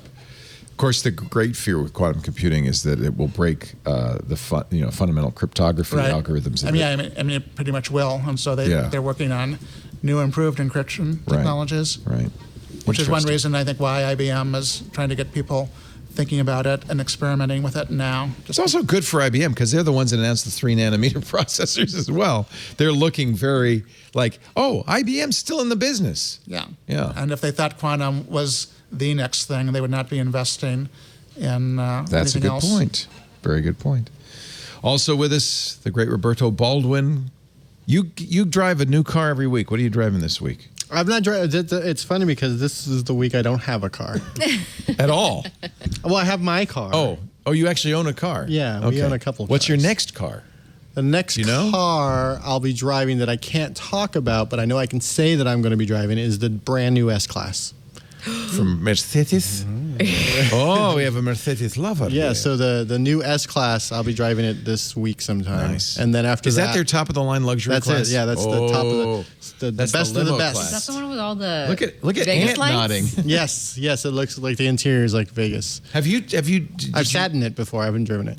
The interior is like Las Vegas. Mercedes That put up says luxury. They put up like a tweet or something. I don't know. They put Does it up a have a hot post with a tub in the photo, and it was just like all these lights, and people it's are not, like, yeah, "What is it's happening?" luxury, but they're trying to go for like, the millennials who Do you wanna... aspire to an S-Class Mercedes? Is that your goal in life? No, I have a C-Class, but my plan is to get. I'm thinking about maybe an older E-Class. I want it like. I would love an old I want it Mercedes. like blacked out. I want it matte. I want to look like a mob Stealth. wife when I drop off Mob Mona wife. at school. That's my plan. Florence Ion mob wife. That's a good plan. I like Yeah. that plan a lot. Yeah, I like that plan better than. but we did buy a family car because you have to. Nice. What family car did you get so I can judge you? We ended up getting a Subaru Outback. Oh, cool. That's a nice yeah, that's a car. good car. Yeah, No, that's we super were like- car. That's bulletproof. Very comfy. Yeah. We have all Bulletproof. this room in the back to hang out with Mona and like. CVT is eat. kind of a pain in the butt, but My son's a Subi guy. He loves those. Yeah. It yells at you a lot, though. Well, These cars, that's they modern just. cars. Oh, you're taking a drink of water. Boop, boop, boop, boop, boop. Look at the road. Look at the roads. Modern cars. No, They all do that. I like the Subaru has put the distracted driver camera in there to tell people to It's look at what they're constantly doing. Yelling at me. Because people do not look where they're going, and it's terrifying. If you ride a motorcycle, that you typically sit higher than everyone, Yes. so you see what everyone's doing in their cars. And guess what? Not everyone's driving. I mean, they're in the car driving, but they're doing a lot of this. That's a and they're little doing a lot of scary. this, and Because they're when doing- you're commuting every single day, you get into this autopilot mode. I mean, even here, I felt myself get into like an autopilot Yeah. on 37, That's just like scary. stuck. Oh, yeah. Well, you forgot that there was a NASCAR race at Infinity. Well, it's always bad there getting on there, You're never getting home. You know that. never. yeah, I know. Okay. That's live why I here brought now. food. We should have go. snacks. We should go to IHOP and Popeyes next. I hop in Popeyes. Have you seen the? You probably haven't. Nobody's driven the F-150 Lightning, but the new electric Ford truck. No, I mean, I've only seen what everyone else Yeah, has seen. yeah. They didn't invite me to. I want that one. like it. That's the one I want. It is well. The F-150 is essentially its own company. It's almost its own country. It's when the it comes- most successful car of all time. I Yeah, think. over the past over 3 decades, it's been the highest selling vehicle in the United States. For the past over 4 decades, it's been the number 1 selling truck. That is amazing. insane. It prints money, and the idea that and the fact that Ford decided to make an EV out of that car Pretty or that impressive. vehicle Pretty is a huge deal because you pull in a lot of contractors who don't drive a lot. You get a lot of fleet sales, and then you get that sort of that F-150 buyer thinking, well, maybe I can get an EV. Yeah. Maybe they can throw their. It's got plugs in the back, man. It's got plugs in the back. It's got a frunk. You can plug things in. It's I'm got never going to get cold again. That frunk is you could That frunk you could is put, awesome. You could put flow in the frunk. You could put a and mob wife You could in put the 2 frunk. flows in the frunk. Yeah. That's how It's much. That's good. how big the frunk is. Yeah. So I haven't driven the F-150, unfortunately. I don't think. I in think Joe fact, Biden drove it. Joe Biden was the only one. I bet he doesn't. I mean, I don't know Marquez who he Brownlee writes for. pretended he So. was. Yeah, I know. Who's he when he's at home? Great to have all 3 of you. Thank you. We had a fun week this week on Twitter. I think we have. Do we have? We have a little mini movie to dramatize the excitement. Here you go. Watch. Amazon's experimental wireless mesh networking turns users into guinea pigs. They are upset about this for all the wrong reasons. I will give you 3 reasons you can be upset. Previously on Twit. Right reason. Security Now. The design is clearly intended to absolutely prevent any possible abuse of the system. Even Amazon can't see into it the way it's designed. iOS Today. Apple has announced finalists for the Apple Design Awards. You take a picture of a doodle, and then the app brings it to life. What? Thomas is coming to life. Hands-on tech. Google Photos free cloud storage is no more. And you might be thinking, well, what if I wanted to host my photos on my own photo cloud? Floss Weekly. Our guest today is Brian Fox, the creator of the Bash shell. Nobody on the planet cares what technology, whether it was open source or not, that was used to build the software in your microwave. Nobody thinks about that. So why would you make that software suddenly be secret and proprietary? Twit. Learn something new every day and what it means. Most exciting thing for me is when I see all the places it gets used. And this friend says, you know, it runs the nuclear power plants here in the U.S. I said, no, that's terrifying, and I was not aware of that. I use it. The creator of Bash. That's pretty awesome. Brian Fox, you got to watch that Floss Weekly episode. Our show today brought to you by ExpressVPN. You know, there are a lot of VPN providers out there. VPN is practically a generic idea. It's even built into Linux these days, but there's something really important that you should consider before you choose your VPN provider. Privacy. Because you may be using a VPN for security so that people can't see what you're doing on the internet, for privacy so that your ISP or carrier can't log it and sell it to marketers. But in effect, you're just passing that responsibility onto the VPN provider. And I got to tell you, there are lots of VPN providers that do worse things than the ISPs. There's VPN providers that actually inject ads onto websites that are their ads, not the website's ads. That's why I recommend ExpressVPN. ExpressVPN cares so much about not logging. They actually invented a technology, they call it trusted server, that makes it impossible for them to log any of your info. And by the way, it's been audited by a trusted third party, PricewaterhouseCoopers, so you can be sure that they said the trusted server does exactly what it says it does. The idea is when you press that big button on your ExpressVPN app, by the way, easiest app in the world, iOS, Android, Windows, Mac, everywhere, even on TVs, you can get ExpressVPN for your router. When you press that big button, you turn on ExpressVPN, it spins up the server into RAM, never existed until you press that button, into RAM, runs on the machine, you're running through it. That server is sandboxed, cannot write to hard drive, and then when you turn off ExpressVPN, it's gone. It was running in RAM. No trace exists of your visit. That's what you want. The other reason it's important to choose a VPN, the right VPN, is speed. You want a VPN provider that invests in their network, that makes sure there's plenty of bandwidth. I think a lot of people think, oh, I'm not going to use a VPN because it slows me down. It's true. On other guys, a lot of VPNs, you feel sluggish because they're just not investing in infrastructure. ExpressVPN does. High priority for them that you can stream HD quality video through ExpressVPN with zero lag. And I can guarantee you, you can, because I can use ExpressVPN to log into London to watch Netflix UK or Japan to watch Netflix Japan as an example.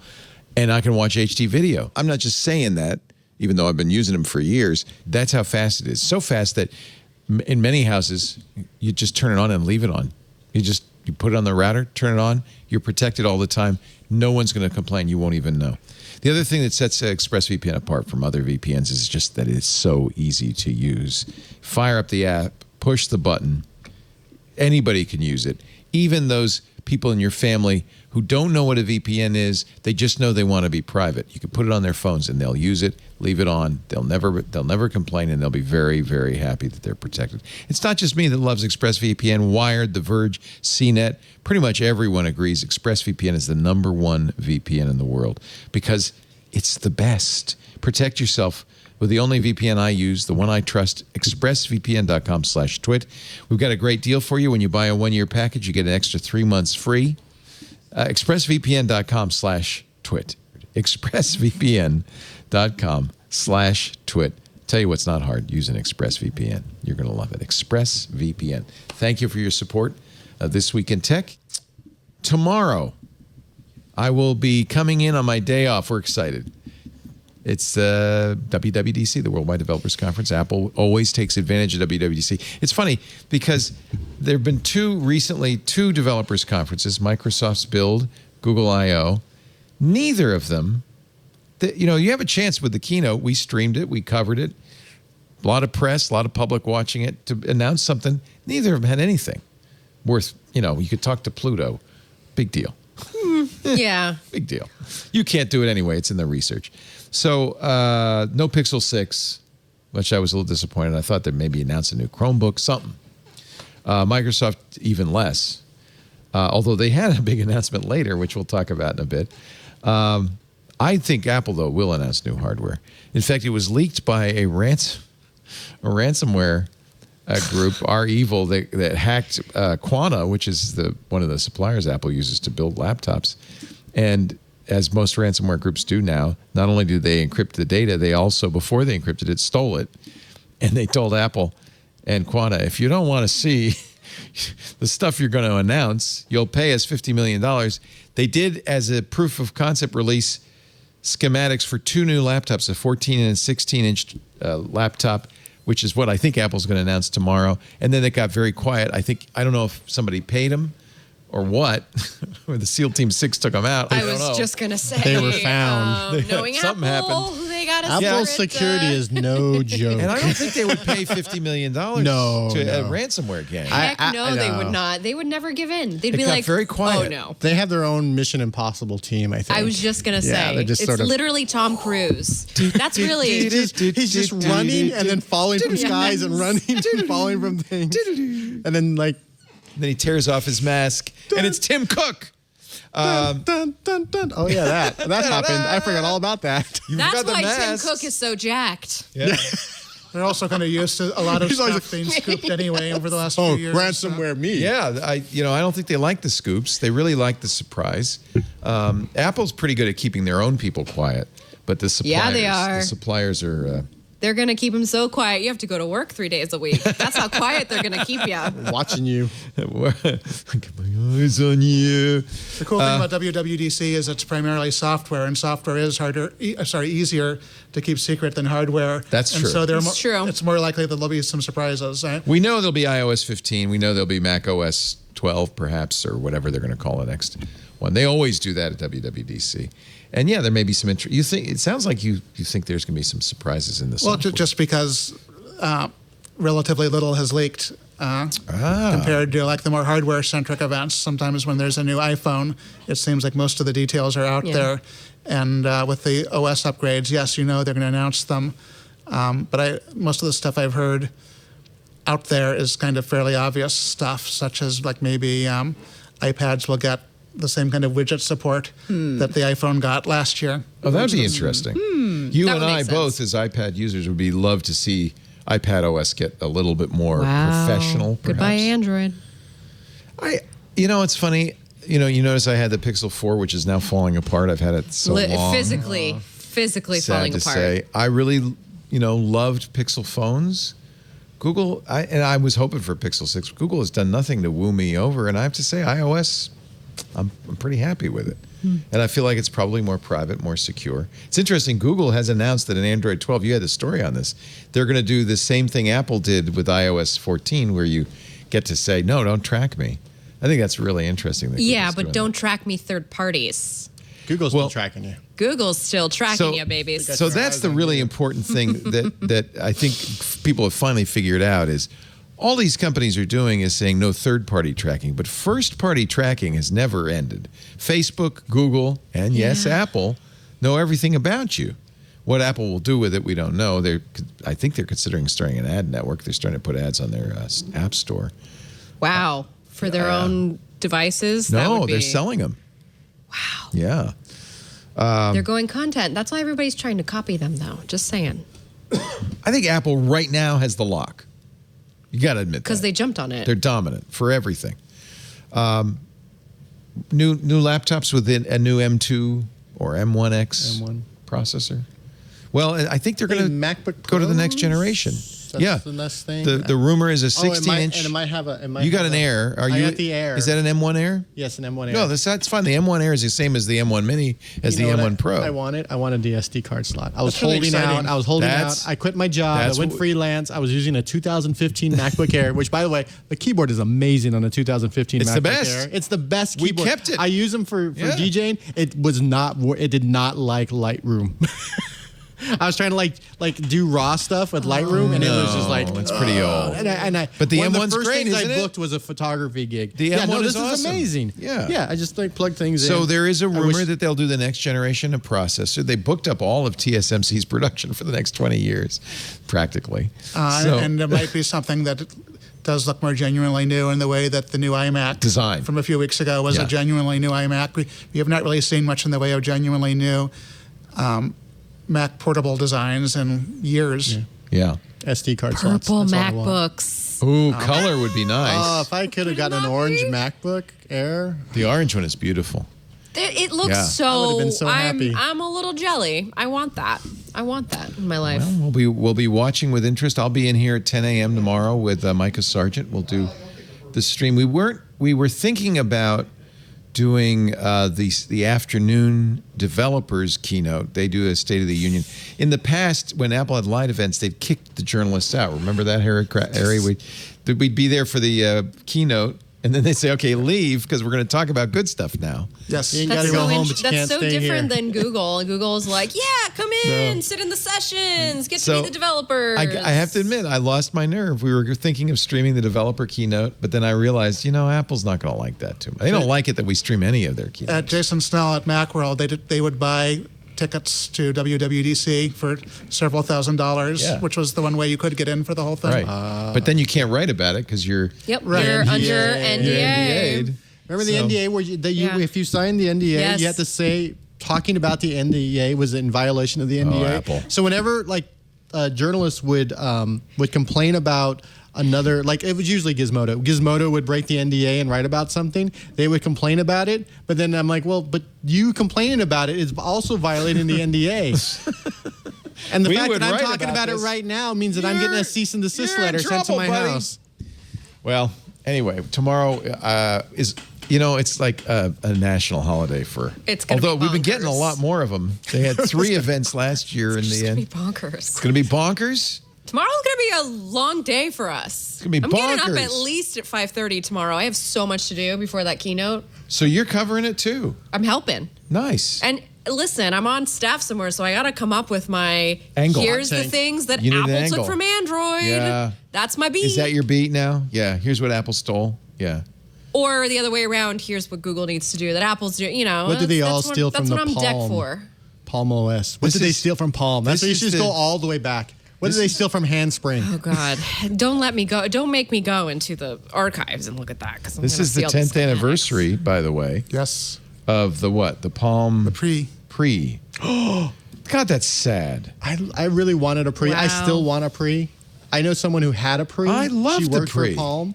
And I was like, oh, how'd you The get only this? thing wrong with the Pre was it was really sluggish. Like they had this great OS, Web OS. You could only get it on Sprint. Yes, I remember. And it just didn't have enough horsepower to keep up with it. I didn't realize WebOS was Linux based.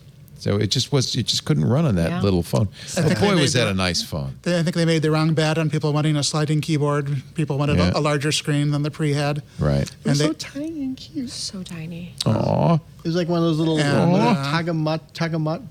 And the carrier stores did a really bad job of marketing it.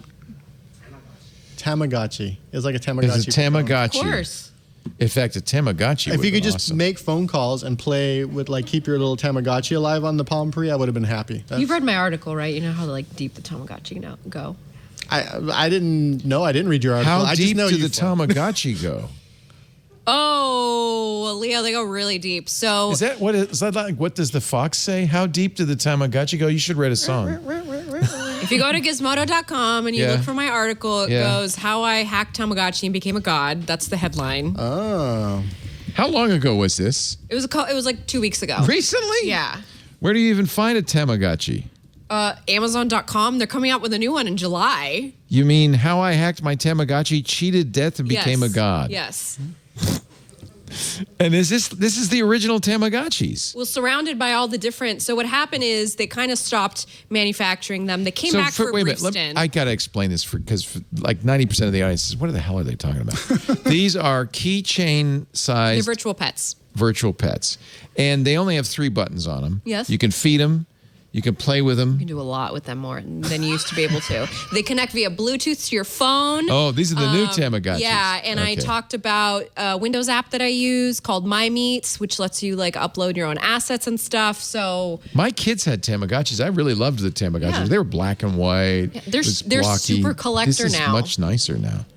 Yeah. Are they? If we still had the old Tamagotchis? If you go and get the stuff that was out in Japan after they left the U.S., because they came back briefly in 2005, 2004. Yeah. And they came briefly with the Tamagotchi connection. But if you get the Japanese variants, those things go at least $50. Is that what this is? From Bandai, the Tamagotchi On? Yeah. That's the current one that's offered in the U.S. This is the one with the green shell and a magic theme? Well, yes, there's like different accessories you can get between the different. I figured they'd bring this back. Yeah, they make you collect it. Yeah.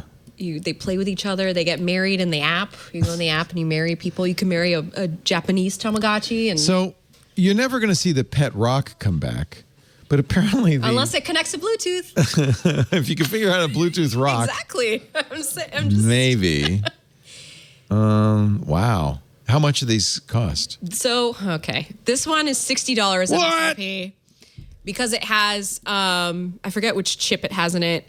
And then it has Bluetooth, it has infrared, and then the new ones that are coming out, the Tamagotchi Pix, they have cameras in them to like take pictures of QR codes. Oh, so they're not like good cameras, not like you would want to. No, it's a whole like thing. And if you go on Instagram, you'll see that there's a lot of people who collect Tamagotchi. Like there's a deep community of people. You know what? I think you could pick almost anything, and there would be a deep community of people who either collect it or indulge in it. It's true. I learned that through the pandemic. You'll find a community for anything you need. Everything. So here's the Wonder Garden in lavender at Target, only $43.49. Yeah. Do you think they'll sell at that price? Yeah, they've been so Urban. I bought a couple off Urban Outfitters because they were trying to get rid of their stock, and I got a couple of Tamagotchi for about $30. Wherever you go, they go. Welcome to the new Tamagotchi on Wonder Garden. Yeah. There's so much to explore, and so if I were a kid, I would have seen this ad a million times already. The fun is always with you. Maybe. Tamagotchi on. Batteries not included. Sold separately. You have to put batteries in it? Yeah, I guess that makes sense. They're not rechargeables. No. Triple A's. Watch. Duracell owns stock in Tamagotchi. Yeah, in fact, if I were you, I would go out and buy stock in Duracell because if this takes off, man, Triple A batteries. Bandai. The thing is, Bandai does a lot of the stuff overseas. That is with the like. So how did you hack it? With a Windows app that was made by a community member named Bolter, and GMC. When you hack it using Bolter's Tamagotchi hack, what do you get? So it basically lets you upload your own assets. There are some folks on Etsy who sell patches that are basically like cheats. What kind of assets?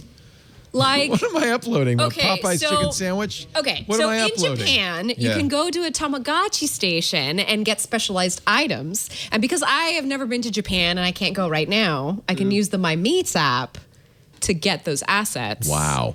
And then on top of that, there are creators, artists who love to do pixel art. And so I have like a Sailor Moon outfit for my Tamagotchi. I have a Pokemon station like background for my Tamagotchi. They don't mind. This is part of the ecosystem. No, I have a statement from Bandai.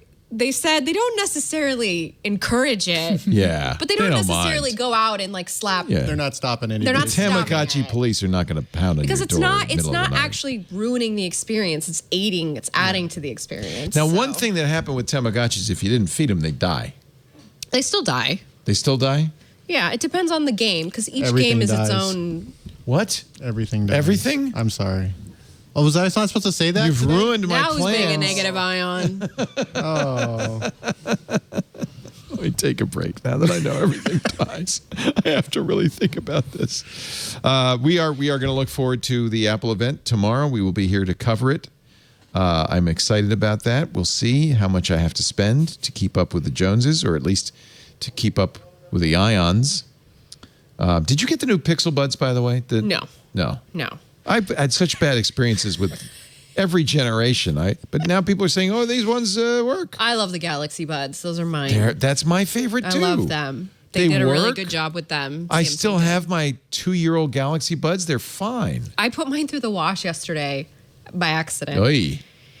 Because when I take Mona's laundry downstairs, I put all the stuff in the basket to make it easy. I forgot to take out the headphones of the basket. And Are they shot? my husband went and dumped them in there, and they work still. Oh, my God. I feel like they should work. That's what, I yeah. feel like we're in I could tell you a point from in bitter experience, the technology- AirPods Pro do not work if you They put them through the should. wash. I feel like anything that's put through a washing machine that's tech should still work at this point. I've washed half a dozen Fitbits. Those don't even. Yeah. Those don't. When you put them in your underwear, you know they were the ones where you hook on the belt. Every time I'd forget. Oh. And so, do you have a Sailor Moon outfit that you wear, or is it just for your Tamagotchi? No, I don't do cosplay. I'm not a cosplayer. So much work. Inquiring minds. It is another. I'm asking for a friend. Yeah. I'm just saying. I mean, you can buy that stuff on Amazon. If I bought you a Sailor Moon outfit, You want would me to wear it on all of Android? Yes, please. Is that what's happening here? Yes. Got really No, I'm weird. just kidding. I'm just. What's weird is that kidding. he's DMing me to wear the same thing. Oh yeah, I want you all to wear it. Yeah. I don't know. I what's slid going into on. your DMs. I mean, So they you're like, hey. sell them on Amazon. They sell men's large. I'm like, okay. I bet they do too. If you I say am not so. at all surprised. There was a short period of time where I was looking though for an Android outfit because John Phillips, my former boss, we had a joke about how great that would be for the If you looked PC like World a- brand like if a- I was just a giant Android. Just Oh, that would be great. But so you'd be with the green one with the. You can build it. Your arms can only go yeah, like this. just going like this. You're like a little raptor. Sounds uncomfortable. Just And watch hot. Adam Savage's like daily builds where he's always building things, and you'll get everything you need, all the information you need That you to- could build to your own. build it. Yes, Yeah. but I also need like a workshop, which I don't have. Do you have a garage? Yeah, there's a hacker Is it space with down the cars? road, I'm sure. The garage right now, we need to have a garage sale. Oh. I know that feeling. In other words, Because- what yeah. you're saying is you can't park your S-Class Mercedes in there. I don't have an S class, but I Okay. can park my car in there. If Can't you park the had one. Subaru in there Okay. though. Oh.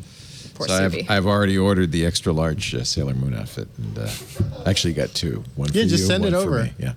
I'll wear it. Our show today brought to you by Indeed. Indeed. You're the hiring expert for your company, and what you really need is help, right? I know you do. I know you do. Help making your short list of quality candidates. You need a hiring partner, if you will, somebody who's going to make your life easier. You need Indeed. Indeed is the job site that helps make hiring as easy as 1, 2, 3. You post, you screen, you interview, and you do it all on Indeed. Get your quality short list of candidates because their resumes on Indeed, yes, they have many, match your job description, and you get them faster. And you only, this is very important, pay for the candidates that meet your must-have qualifications. Then you can schedule and complete video interviews inside the Indeed dashboard. Oh, that's living. Indeed makes connecting with and hiring the right talent fast and easy. You will no longer dread, I got to hire. It'll make it easy and fun. With tools like Indeed's Instant Match, you're going to get quality candidates whose resumes on Indeed fit your job description, and you're going to get them right away. Immediately. In fact, so fast, over 80% of employers get quality candidates as soon as they sponsor their job post. And by the way, you got to use the Indeed skills test because that, on average, cuts hiring time by 27%. Just eliminates all the people who don't match, who don't fit. Save yourself time. You can choose from more than 130 pre-built skills tests, then add your must-have requirements. And that way, you not only save time, you save money because you only pay for applicants that meet those requirements. Talent Nest says Indeed delivers 4 times more hires than all other job sites combined. And according to ComScore, Indeed is, in fact, the #1 job site in the world. More total visits than any other job site. You know what that means? More people, qualified candidates who can fit your requirements. If you're hiring, you need Indeed. Join over 3 million businesses worldwide that use Indeed to hire great talent. Get started right now with a $75 free sponsored job credit to upgrade your job post at Indeed.com/twit. $75 credit. That's yours, my friend, at Indeed.com/twit. Don't suffer. Indeed.com/twit. You need Indeed. By the way, this offer is valid through June 30th, so don't wait. Terms and conditions apply. Go to Indeed.com/twit. We thank them so much for their support of This Week in Tech. We thank you for supporting the show by going to Indeed.com/twit. It is not the only way you can support Twit, I'm very happy to say. We have followed in the footsteps of many greats before us. We've created the Club Twit. This is a way for you to get ad-free versions of this show, all the shows we do, both audio and video. And by the way, ad-free means tracker-free, so privacy forward. You also get a special feed of Twit Plus content. Like, for instance, we had the bestest conversation for about an hour before the show started today. That's not going to make it in the show. Ain't nobody got time for that. But if you're, I mean, it's already a 2-hour show. I'm just saying, if you're a Club Twit member, it could be part of your Twit Plus bonus content. All the stuff that made it, to the cutting room floor. Also, and I got it, I wish you'd told me. I didn't know you'd had a Discord server of your own, Flo, for 2 years. Discord's awesome. Yeah. We threw it in. We just thought, oh, that'll be cool. That'd be cool. No, the Discord is the most fun part. We have a live stage where people can come up on the stage, and if you raise your hand, you can. Oh, I haven't started the stage. What? Oh man, I did start the stage. It thinks I didn't. I think it ended in the middle of an ad. It ended in the middle of an ad. Yeah. Okay. Sorry. Twit is on I didn't now. realize what they were talking about, but now I realize Oh what they my meant God! when they said the stage. Somebody is quiet. accidentally humped the stage. They got rid of it, so it's now there. And John, can you put the audio in there so that people can listen? And then, by the way, if you have a comment, something you'd like to say to Roberto, Flo, or Harry, raise your hand. It's fun. Do you use it on All About Android ever, the comments? Yeah, we have been doing a couple of little after All About Android shows whenever Ron, Jason, and I, have the ability, and it's been nice. I think it's really after show. We've been doing it on Paul and Mary Jo wanted it on Windows Weekly. Started doing it there. We've been doing it on Twig. It's really fun. Nice people. So if you have a request and you're in the Discord, if you're a member of the Club Twit, just raise your hand. Of course, we always still have all the stuff we did before the IRC. We pay attention to that. Yep. We have our live feeds for free for the IRC viewers, so they can watch the stuff before the show. We, of course, have the forums at twit.community and the Mastodon instance at twit.social. But this is something a little extra special. I'm thinking, frankly, now that I'm using Discord more heavily, this is the better social network. This is what Facebook, we've got the chats. Yeah. We've got, and by the way, we do conversations about other topics like books. I think Stacy's going to do a book club in there. Oh, I love that. Yeah. I love that. Lisa has a place. It's called Lisa's Place. You could talk to her about the business of Twit. We have chess and trivia, and I'll even play Valheim in there at late night. I used to have a Pokemon bot in mind, but then the most popular Pokemon bot closed. Oh. Because it got too expensive to man all the servers and to have all the different Discords like playing Pokemon at the same time. I put the Twivia. I put the Twivia bot in there so you can go in there and play against other club members doing trivia, but it's too hard for me. So who invented spanning tree? What? Yeah, it's hard. Tree protocol. Who invented spanning tree protocol? Was it Vince Cerf, Radia Perlman, Paul Vixie, or Michael Roberts? I don't know. Does anybody know? I only know because I can see it on the screen. It was Radia Perlman. I don't even know who that is. I don't think anybody got it right. How about this one? Which operating system was released first? Windows, OS2, Mac OS, or Linux? Mac. Mac OS. 84. Well, I guess it depends on the. Oh, no. No, Mac OS came later because originally it was System 6, System 7. It wasn't called Mac OS. And Windows was not even an operating system for the first 10 years. So that's a complicated one. All right. But I'm guessing that they mean Mac, probably. How about this one? The series of the Intel HD graphics generation. See, this is crazy. Who knows this stuff? I don't even know this. Succeeding that of the 5000 and 6000 series Broadwell is called HD graphics 7,000, 700, 600, or 500. Well, you know what? Just math would tell us it'd be 7,000. Let's see what the answer is. Math? It's 500. Yeah, that makes sense. It's backwards. Okay. See, this is hard. The trivia is hard. I don't play it. Can you adjust it? Like, can you make it easier? Maybe. I don't know. like here's one I know. Things that people don't know. You can have chess Things games. people actually We play chess games in here. It's really fun. Anyway. You want to know more about Club Twit? $7 a month.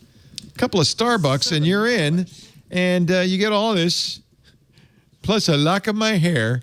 Go to Twit. No, lock of hair not Leo. included. People are going to be asking for that hair. There won't be much left. Lock of hair not included. Leo, where's my hair? Go to twit.tv/clubtwit to learn more. I made a mistake of doing that when we were raising money for UNICEF. Remember, I said I'll shave my head. Oh yeah, that was a bad. If we idea. got like $50,000, and we did, and I did. And then I forgot that I was going to get married a month later. So all my wedding pictures. Oh, that's why you. Okay, that makes sense. All my wedding pictures, I'm bald. But it was for charity. I kept telling my wife that. She wasn't impressed. Couldn't you have shaved I it said, after the think wedding? of the kids. No, they insisted. In fact, I was slow to shave it. They insisted, you're shaving it now. And then I had a clipper and shaved it on the show. And they said, no, that's not good enough. You have to bick it. So I had to go to a barber with a straight razor. What? Hey, that's they're not tough. good enough. That we raised, and then I said $70,000, and I'll get a tattoo. No, nobody. No, Wait. I have a tattoo.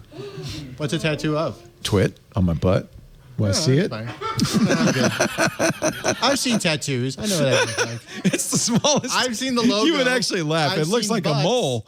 It's the smallest tattoo I could get, and we had to get. It was midnight. Well, you really got a tattoo, Leo. On air. It was midnight. With your butt? We were calling. Well, it wasn't it was high on the butt. Like your. Did you get a stamp? A Leo stamp? Yeah, it's a tramp stamp. Okay. It's a Leo stamp. we don't say tramp anymore. No judgment. No, we say.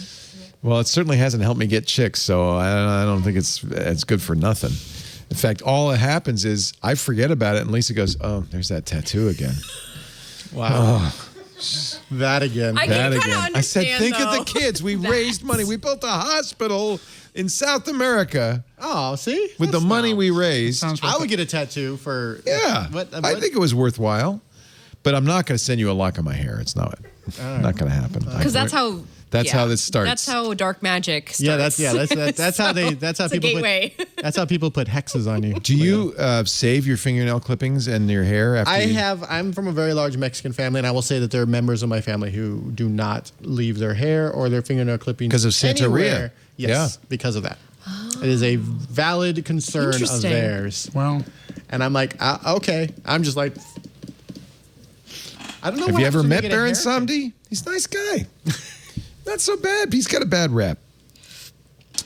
The FBI director comparing ransomware challenge to... Yes, we're back on. Sorry. I'm sorry. We're doing the show. Back to the show. There's just a couple more stories.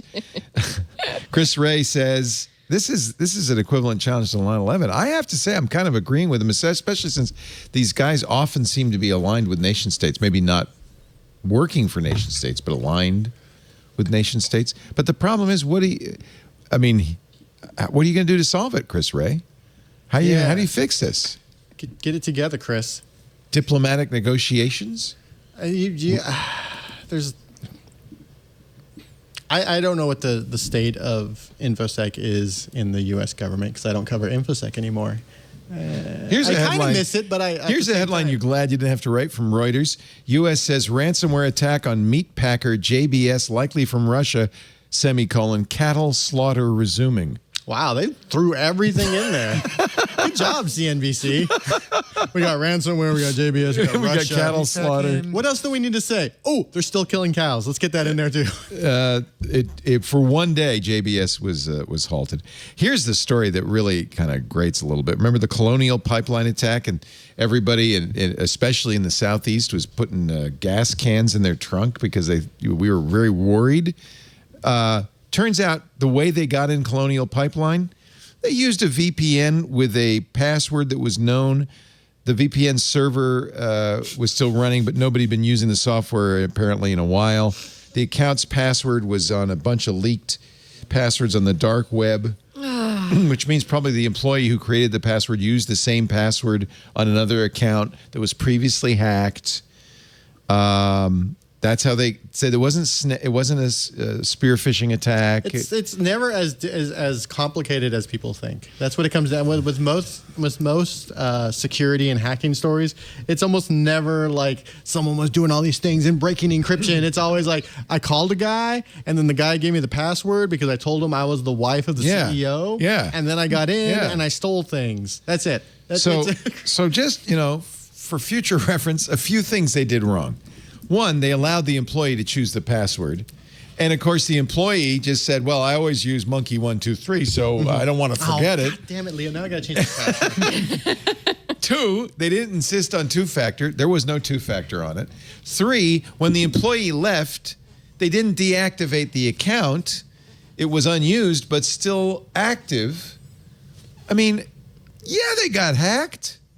Every company should send somebody every year to DEF CON or Black Hat and just sit there and be terrified and realize when you go home back to your company, you're like, we're hosed. We got to figure out how to fix this. We got to do whatever we have to do to make this right. Depressing. Because it's almost always user error, or you just don't know any better. You don't really think about it, and you're like, oh, it'll be fine. It's just the VPN that gives access to the No thing. big deal.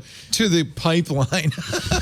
It's fine. It's like the water company in Florida that, the guy's sitting there at the controls and somebody's moving the mouse. He said, what happened? Somebody's moving the mouse. Oh, he just turned up all the ammonia in the tank. What's going on? Same thing. VPN account. They were all using the same password. I mean, in a weird way, I'm almost hopeful just because there actually are things which, if people did them, could fix this. Could fix a lot of this. Yeah. So, yes. If people did them. But it is amazing they haven't done them, particularly after all these other horrible cases of cyber hacking. It's so insane because there's really crazy things. Stuxnet is like sort of insane when you look into it. Kim Zetter has a great book if you want to learn about Stuxnet. You want to get really deep into insane infosec stuff. But a lot of it is just I called a person. It's really or I found a password on a site, or that thing where they got into every Twitter account they wanted to was incredibly simple. Apparently, everything is always someone made a boo-boo. So speaking of SpaceX, So John, you were telling me earlier. John is our space expert. John Slonina, our studio manager. They're going to now launch the vehicle in the air. This is the rocket that we've been seeing go up and down with the fins. They're now going to go into orbit with the rocket, right? And the Pentagon has announced they want to use Starship and other rockets like it to deliver cargo. So these wouldn't go into orbit, they would just go up and down.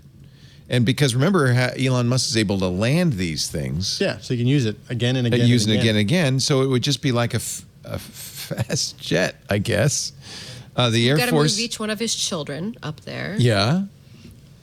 I don't get the reference. He's going to launch his children. Well, when he moves everybody to Mars. Oh, yeah. Yeah. We're all launching. He has 6 children. You got somebody's got a lot of kids. You got plenty of kids. Give a couple of them. A lot. Yeah. Air Force said Friday is expanding a program that wants to leverage reusable rockets like those SpaceX is building to deliver cargo. It's called, clever name, Rocket Cargo. And it will a new game on the Nintendo Switch. Something like that. I want Rocket Cargo. Like you're trying to land it. How much cargo you can put in what area, depending on the weather. Actually, if the Pentagon was smart, they would actually create that game and use the inputs from the user. It'd be like Ender's Game. See, you didn't know. You thought you were playing a game, but actually you're landing cargo rockets. Oh. For reals. The program will research and help develop capabilities such as, quote, landing a rocket on a wide range of non-traditional materials and surfaces. Maybe like this cushion that I'm sitting on. It could land on the cushion.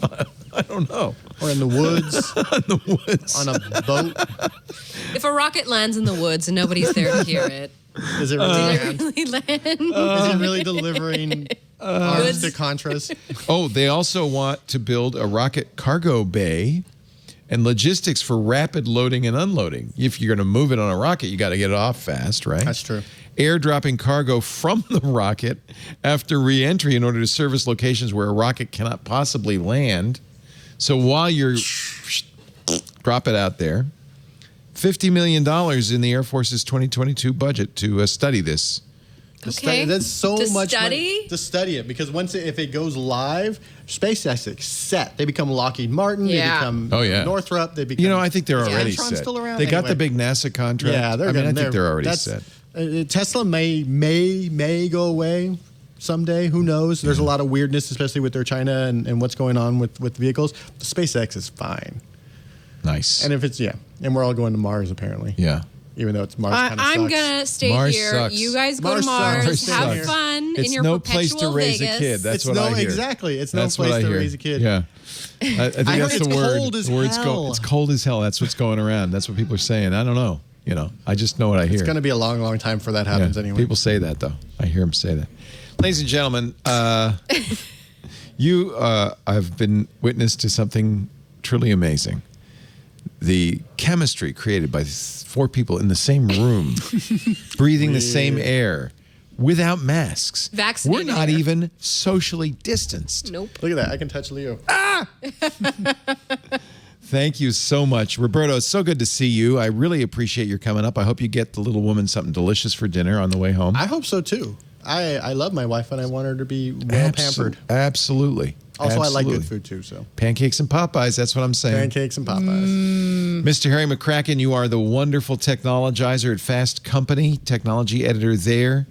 Tell me something you're working on. What are you working on? Something exciting? Anything interesting? Gosh, we're working on a lot of stuff I can't talk about. Yeah, see? We'll be looking at WWDC tomorrow. We have a program called The Next Big Things in Tech, where we will eventually be giving out some awards to stuff that's still early on. Oh, good. We have stuff like the most innovative companies, which is really about stuff that's out there. This is a great niche, not only for you, but for Fast Company. Yeah. A really good place so that otherwise you don't want to be one of you don't want to be another Verge. You want to be something unique and different. And I think Fast Company is a great position to do that. We're in the process of judging this right now, which is fun. Great. So nice to see you again. And Marie, thank you for coming. Really appreciate it. Did you drive this guy at Photo up? Thank you for bringing Mike. No, he came on his own? He came on his own. You drove this guy. We really are glad Mike McDonald's also here. At Photo, if you want to see pictures of this confab, it was something. See Flo with her magic orb. Zzz. I got an orb too. Thank you, Michael. Did you get an orb? Yep. He orbified everybody. Thank you, Mike, for orbiting us. Thank you, Mike. Twitter.com/@photo. Florence Ion, we'll see you Tuesday on All About Android, of course, and in Gizmodo correct. all the time. You're writing about all the fun stuff on Gizmodo. You got that great beat. I got really lucky. I work with my pal, Caitlin McGarry. She's my editor. So it's like... Nice. Yeah, it's nice. It's good. I get to write about everything I want. You working on anything, cool and different? Like Harry, things I can't talk about. Can you write about, because I bought it, but that was more than a year ago. Who was doing the game machine that had a crank on it? Yeah. There are... what the hell happened to that? They said they have an announcement coming very shortly about availability. I got an email because I was on their list. I bought it. FTP client. I sent them money. They do? That's who. Yeah. That's, Is it Panic? Yeah. Panic. Their first really good thing was this wonderful FTP. Apparently, I use all will of be Panic news on- software. I've Yeah, sent them a no, lot they- of money over the years. But this play date was kind of wild. Playdate. That's Their your announcement is Tuesday. Ooh, the day after. So boy, that was I was right on. Bam. 9 a.m. Pacific. They're going to gonna be announce. a busy week, guys. This is the game box with a crank on it. I mean, it's got a little star, so it has to be good news. And you subscribe to Seasons of Games? Ah, interesting. Yeah, I sent them some money. They also did the Untitled Goose Game, which was awesome. They did? Yeah. Oh my gosh, I missed that. Yeah, no, these are some good great people. stuff over at those These are good Panic people. people. I think after they did the Goose Game, they said, what we really need is a game machine with a crank on it. Well, it's a big, how do you what the think I world's got really- into Tamagotchi? It's like a really big thing right now, just to have these sort of little handhelds, little desk toys, like these things. They're really, they never go away. Adults like their toys too, darn it. Apparently, the crank is in some way intimately connected with the gameplay. Yeah. Yes. So it doesn't charge it or something. Yeah. weird. No. It's like part you, of the as you turn controller. it, things happen. Turret gun, Fishing. Thank you. All right. So spooling next week, wool. next week We'll either be talking about 2 new Apple laptops or a game console with a crank on it. One or the other, maybe both, maybe all of them. I don't know. Game console with the crank on it. Oh, let's turn the sound on. What does it sound like? Okay. And on that note, or notes, I bid you a fond farewell. We do Twit every Sunday afternoon. 2:30 Pacific, 5:30 Eastern. That's 21:30 UTC. You can watch the live stream. It's free at twit.tv/live. Do tune in early because you won't want to miss the pre and post shows. Those are always fun. If you're watching live, chat live, irc.twit.tv. We also have the great Twit forums available for people to watch after the fact at twit.community, the Twit Mastodon at twit.social, and of course, Club Twit at twit.tv/Club Twit. On-demand versions of the shows available on our website, twit.tv, but you can also find there's a YouTube channel for every show that we do on the network. There's also, of course, there's all the YouTube channels at youtube.com/twit. There's also your favorite podcast player. We will work on that. All you have to do is click the button or get the link. And by the way, if they allow reviews on your podcast client, please leave us a 5-star review. Help spread the word. Not everybody, amazingly enough, knows about this show. I think one of the longest continuous running podcasts in the world. Mm-hmm. I mean, pretty much 14 years, right? No, 16 years. Mm-hmm. That's a long time. Joe Rogan's got nothing on you, Leo. There's teenagers younger than this show. Sorry, but you know. Joe Rogan's done one good thing, and that's news radio. That's Joe right. who? Joe Rogan. Joe He's Rogan. got nothing on you. He was in news radio. Yeah. It was a good show. It had Phil Hartman. Was he on the Man Show too? I think he was on the Man Show. It seems like he was. Probably. Yeah, he seems like he'd be buddy with Adam Carolla and Dr. Drew. Yeah. I was here first. I'm just saying. Yeah. I've been saying there's another Twit in the can for a long, long time, and I'm going to say it again right now. Thanks for being here. Another Twit is in the can.